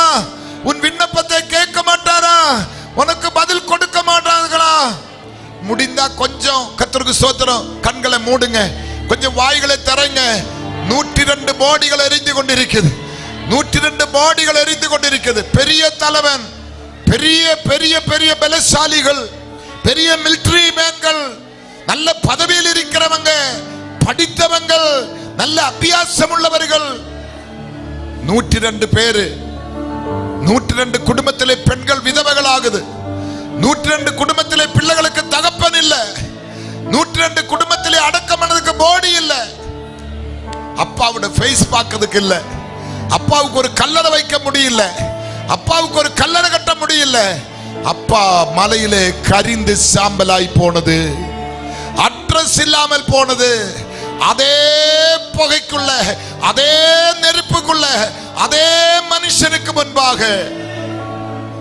வானத்தில் அக்கினி இறங்கின அதே இடத்துல ஒருத்தன் போய் முழங்கால் படியிட்டு, என்னோட பிராணன் உம்மோட கையில் இருக்குது, இந்த 50 பேருடைய பிராணன் உமது கையில் இருக்குது. அவர் பிராணநாதன், அவர் பிராணநாதன். நீ மரிப்பதில்லை, நீ சாவதில்லை, நீ நசித்து போவதில்லை. கர்த்தர் உன்னை வாழ வைப்பார். அவர் உன்னை ஆசீர்வதிப்பார். அவர் உங்களை ஆசீர்வதிப்பார். அவர் உங்களை கனம் பண்ணுவார். அவர் உங்களை மேன்மைப்படுத்துவார். பூத்து குலுங்க வைப்பார், பூத்து குலுங்க வைப்பார். கர்த்தர் உங்களை கொண்டு தேசத்தை ஆசீர்வதிப்பார், சபை ஆசீர்வதிப்பார், தலைமுறைகளை ஆசீர்வதிப்பார். இந்த கூட்டம், இந்த கன்வென்ஷன் உங்களோட மாறாவே மதுரமாக்குது. மங்கி எரிகிற திரிய அவர் அணைக்க மாட்டேன், நெறிந்த நாணல முறிக்க மாட்டேன். உங்களால தைரியமா சொல்ல முடியுமா? அவர் எனக்கு விளக்கு ஏத்தி வைக்க வந்திருக்கிறார். தைரியமா சொல்ற, அவர் எனக்கு விளக்கு ஏத்தி வைக்க வந்திருக்கிறார். அவர் என் விளக்கை அணைக்க மாட்டார், என் விளக்கை அணைக்க மாட்டார்.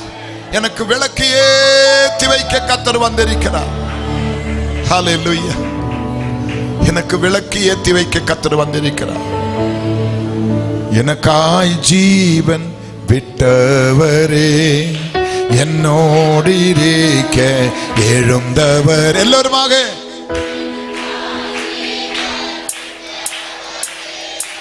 என்னோடு இருக்க எழுந்தவரே, என்னே என்றும் வழி நடத்துவாரே, சத்தமாக என்னை சந்திக்க வந்திடுவாரே. என்னை என்றும் வழி நடத்துவாரே, என்னை சந்திக்க வந்திடுவாரே. இயேசு போதுமே போதுமே, இயேசு போதுமே போதுமே, எந்த நாளிலுமே என் நிலையிலுமே எந்த வாழ்விலே இயேசு போதுமே. எந்த நாளிலுமே என் நிலையிலுமே எந்த வாழ்விலே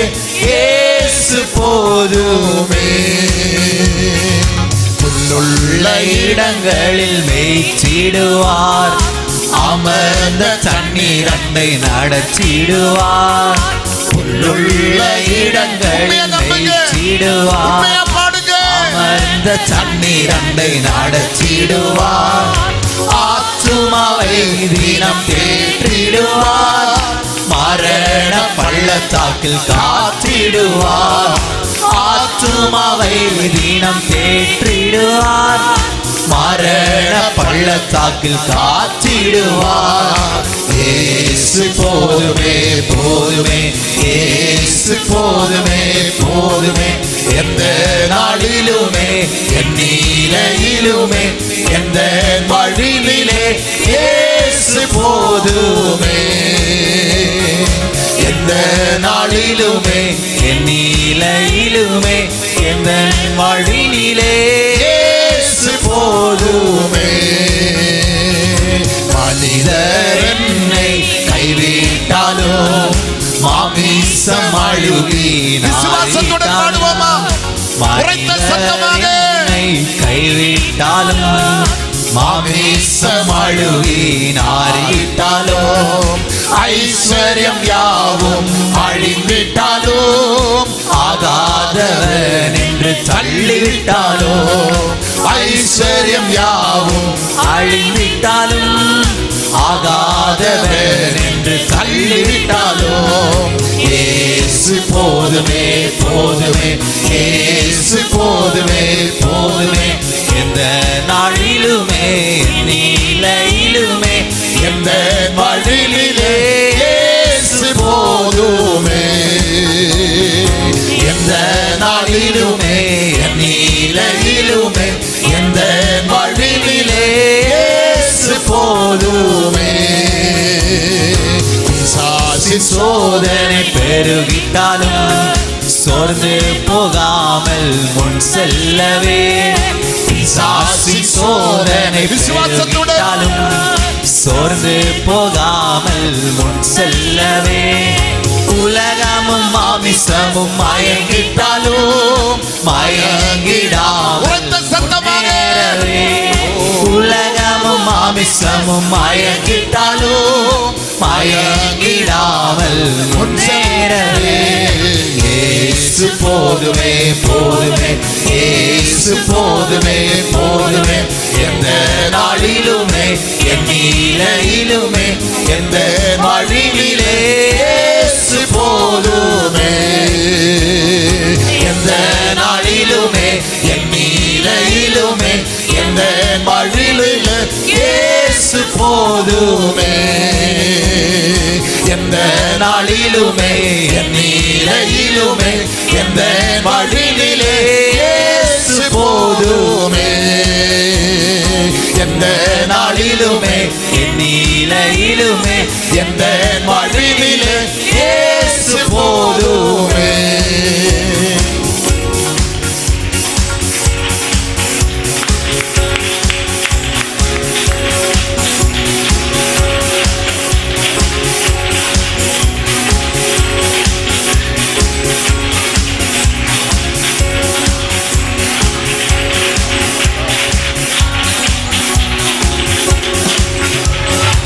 Jesus, thank you Father. உங்களுடைய இடது கை உங்களோட நெஞ்சில் வைங்க, இடது கை உங்களோட நெஞ்சில் வைங்க. வலது கரத்தை எல்லாரும் உயர்த்துங்க. ஆண்கள் பெண்கள் எல்லாரும் வலது கரத்தை உயர்த்துங்க, இடது கரத்தை நெஞ்சில் வைங்க. இப்போ ஒருவர் இறங்கி வந்து உங்க வலது கரத்தை பிடிக்க போகிறார். அவர் சொல்லுகிறது, நீ கடன் வாங்க மாட்டேன், நீ கடன் கொடுப்பாய். நீ கடன் வாங்குவதில்லை, இனி நீ கடன் கொடுப்பாய். கர்த்தர் உங்க வலது கையை பிடிக்கிறார், அந்த சாபத்தை மாற்றுகிறார். நீ சொல்லல என்னோட கை ஓட்ட கை பாஸ்டர், என் கையில நிக்காத பாஸ்டர், என் கையில நிக்காத பாஸ்டர், இது தரித்திரம் பிடித்த ஓட்ட கை பாஸ்டர். அந்த கையை இயேசப்பா தொட வருகிறார். உங்களோட கரங்களை இயேசப்பா தொடுகிறார். உங்க கரத்தின் பிரயாசங்களை கர்த்தர் ஆசீர்வதிக்கிறார். உன் கையின் பிரயாசத்தை நீ சாப்பிடுவாய், உனக்கு பாக்கியமும் நன்மை உண்டாயிருக்கும். நீ தொடுகிறதெல்லாம் நான் ஆசீர்வதிப்பேன், நீ கையிட்டு செய்கிறது எல்லாவற்றை நான் ஆசீர்வதிப்பேன்.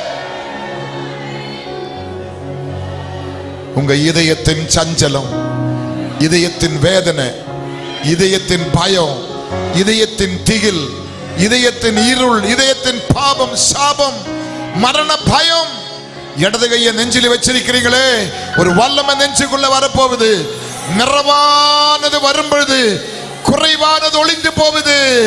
நிறைவானது வரும் பொழுது குறைவானது ஒளிந்து போகுது. எல்லா மரண பயம், எல்லா கண்ணீர், எல்லா கவலை, எல்லா வேதனை, எல்லா தரித்திரம், எல்லா பஞ்சம், எல்லா பட்டினி, எல்லா சாபக்கேடு, எல்லா நிந்தனை, எல்லா அவமானம், எல்லா பரிகாசம், உன்னுடைய தனிமை, உன்னுடைய துக்கம், உன்னுடைய புலம்பல் எல்லாம் உங்க இதயத்தை விட்டு வெளியேறுது. ஏன் தெரியுமா? இதயத்துக்குள்ள நிறைவானவர் வந்திருக்கிறார். குறைவானதெல்லாம் வெளியே போகுது. குறைவானதெல்லாம் வெளியே போகுது. இன்னைக்கு டைரியில் எழுதி வைங்க, இன்னைக்கு செல்போனில் ரெக்கார்ட் பண்ணி வைங்க. இந்த நாளை நீங்க மறக்க மாட்டீங்க. இது உங்களுக்கு ஒரு பண்டிகை நாளாய் கர்த்தர் மாற்றுவார். உன் துக்க நாட்கள் முடிகிறது. இதோ உனக்கு முன்பாக நான் புறப்பட்டு போகிறேன். கோணனானவளை கர்த்தர் சுவையாக்குகிறார். தடங்களை கர்த்தர் மாற்றுகிறார். தடங்கள் பாறைகளை புரட்டுகிறார். இரும்பு தாழ்பால்களை முறிக்கிறார். வெண்கல கதகளை உடைக்கிறார். மறைந்த பொக்கிஷத்தை எடுக்கிறார். உங்களுக்கு கர்த்தர் தருகிறார். அமிதமாக என் மக்களை ஆசீர்வதிங்க. ஊழியக்காரர்களை ஆசீர்வதிங்க. ஊழியக்கார குடும்பத்தை ஆசீர்வதிங்க. ஊழியக்கார பிள்ளைகளை ஆசீர்வதிங்க. ஆண்டவரே, இங்க வந்திருக்கிற அத்தனை மக்களையும் ஆசீர்வதிப்பீராக. தூரத்திலே இந்த ஒளிபெருக்கின் சத்தம் கேட்கிற அத்தனை குடும்பங்களை கர்த்தர் ஆசீர்வதிப்பீராக. இதுக்காக கொடுத்த, ஜெபித்த, உழைத்த, பாடுபட்ட, கண்விழித்த அத்தனை பிள்ளைகளையும் கர்த்தர் ஆசீர்வதிப்பீராக. ஒரே ஒரு விசை, ஒரு சின்ன காரியத்துக்கு ஜெபித்து நான் பாஸ்டர் மைக்கே கொடுக்க போறேன். இந்த 2 நாட்களா ஒரு தம்பி எனக்காக கார் ஓட்டிட்டு இருக்கிறான்.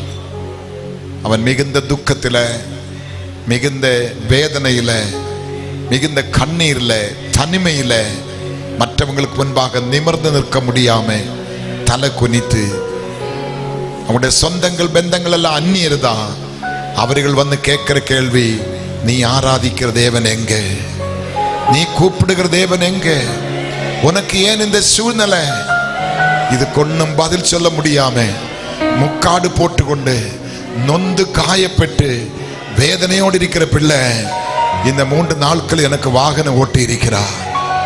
எலியாவின் கைக்கு தண்ணீர் வார்த்தை எலிசாவை கர்த்தர் இரட்டிப்பாக ஆசீர்வதித்தது உண்மையானால், இந்த 3 நாட்கள் எனக்கு உயிர் சேதம் இல்லாம, எனக்கு ஒரு ஆபத்து இல்லாம, என்னை பத்திரமாய் கொண்டு வந்து பத்திரமாய் கொண்டு விட்டு எனக்கு பணிவிட செய்த பிள்ளையே உங்களுடைய அன்பின் கருத்தில் ஒப்பு கொடுத்து நான் ஜெபிக்கிறேன்.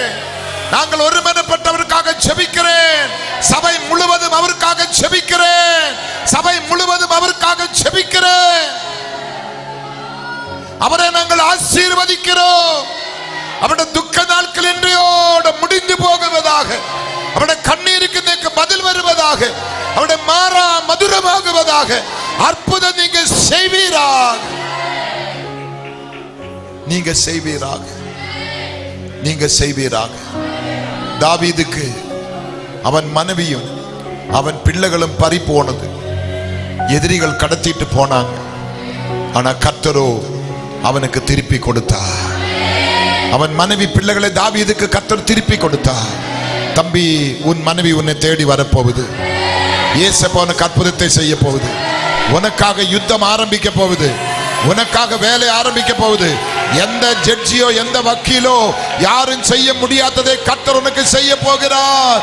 கர்த்தர் உனக்கு செய்ய போகிறார். கர்த்தர் உனக்கு செய்ய போகிறார். கர்த்தர் உனக்கு செய்ய போகிறார். ஆமென்.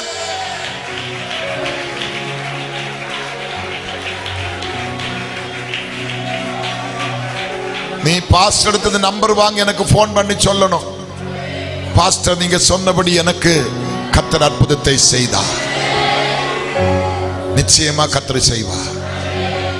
இயேசுவின் நாமத்தில் பிதாவே.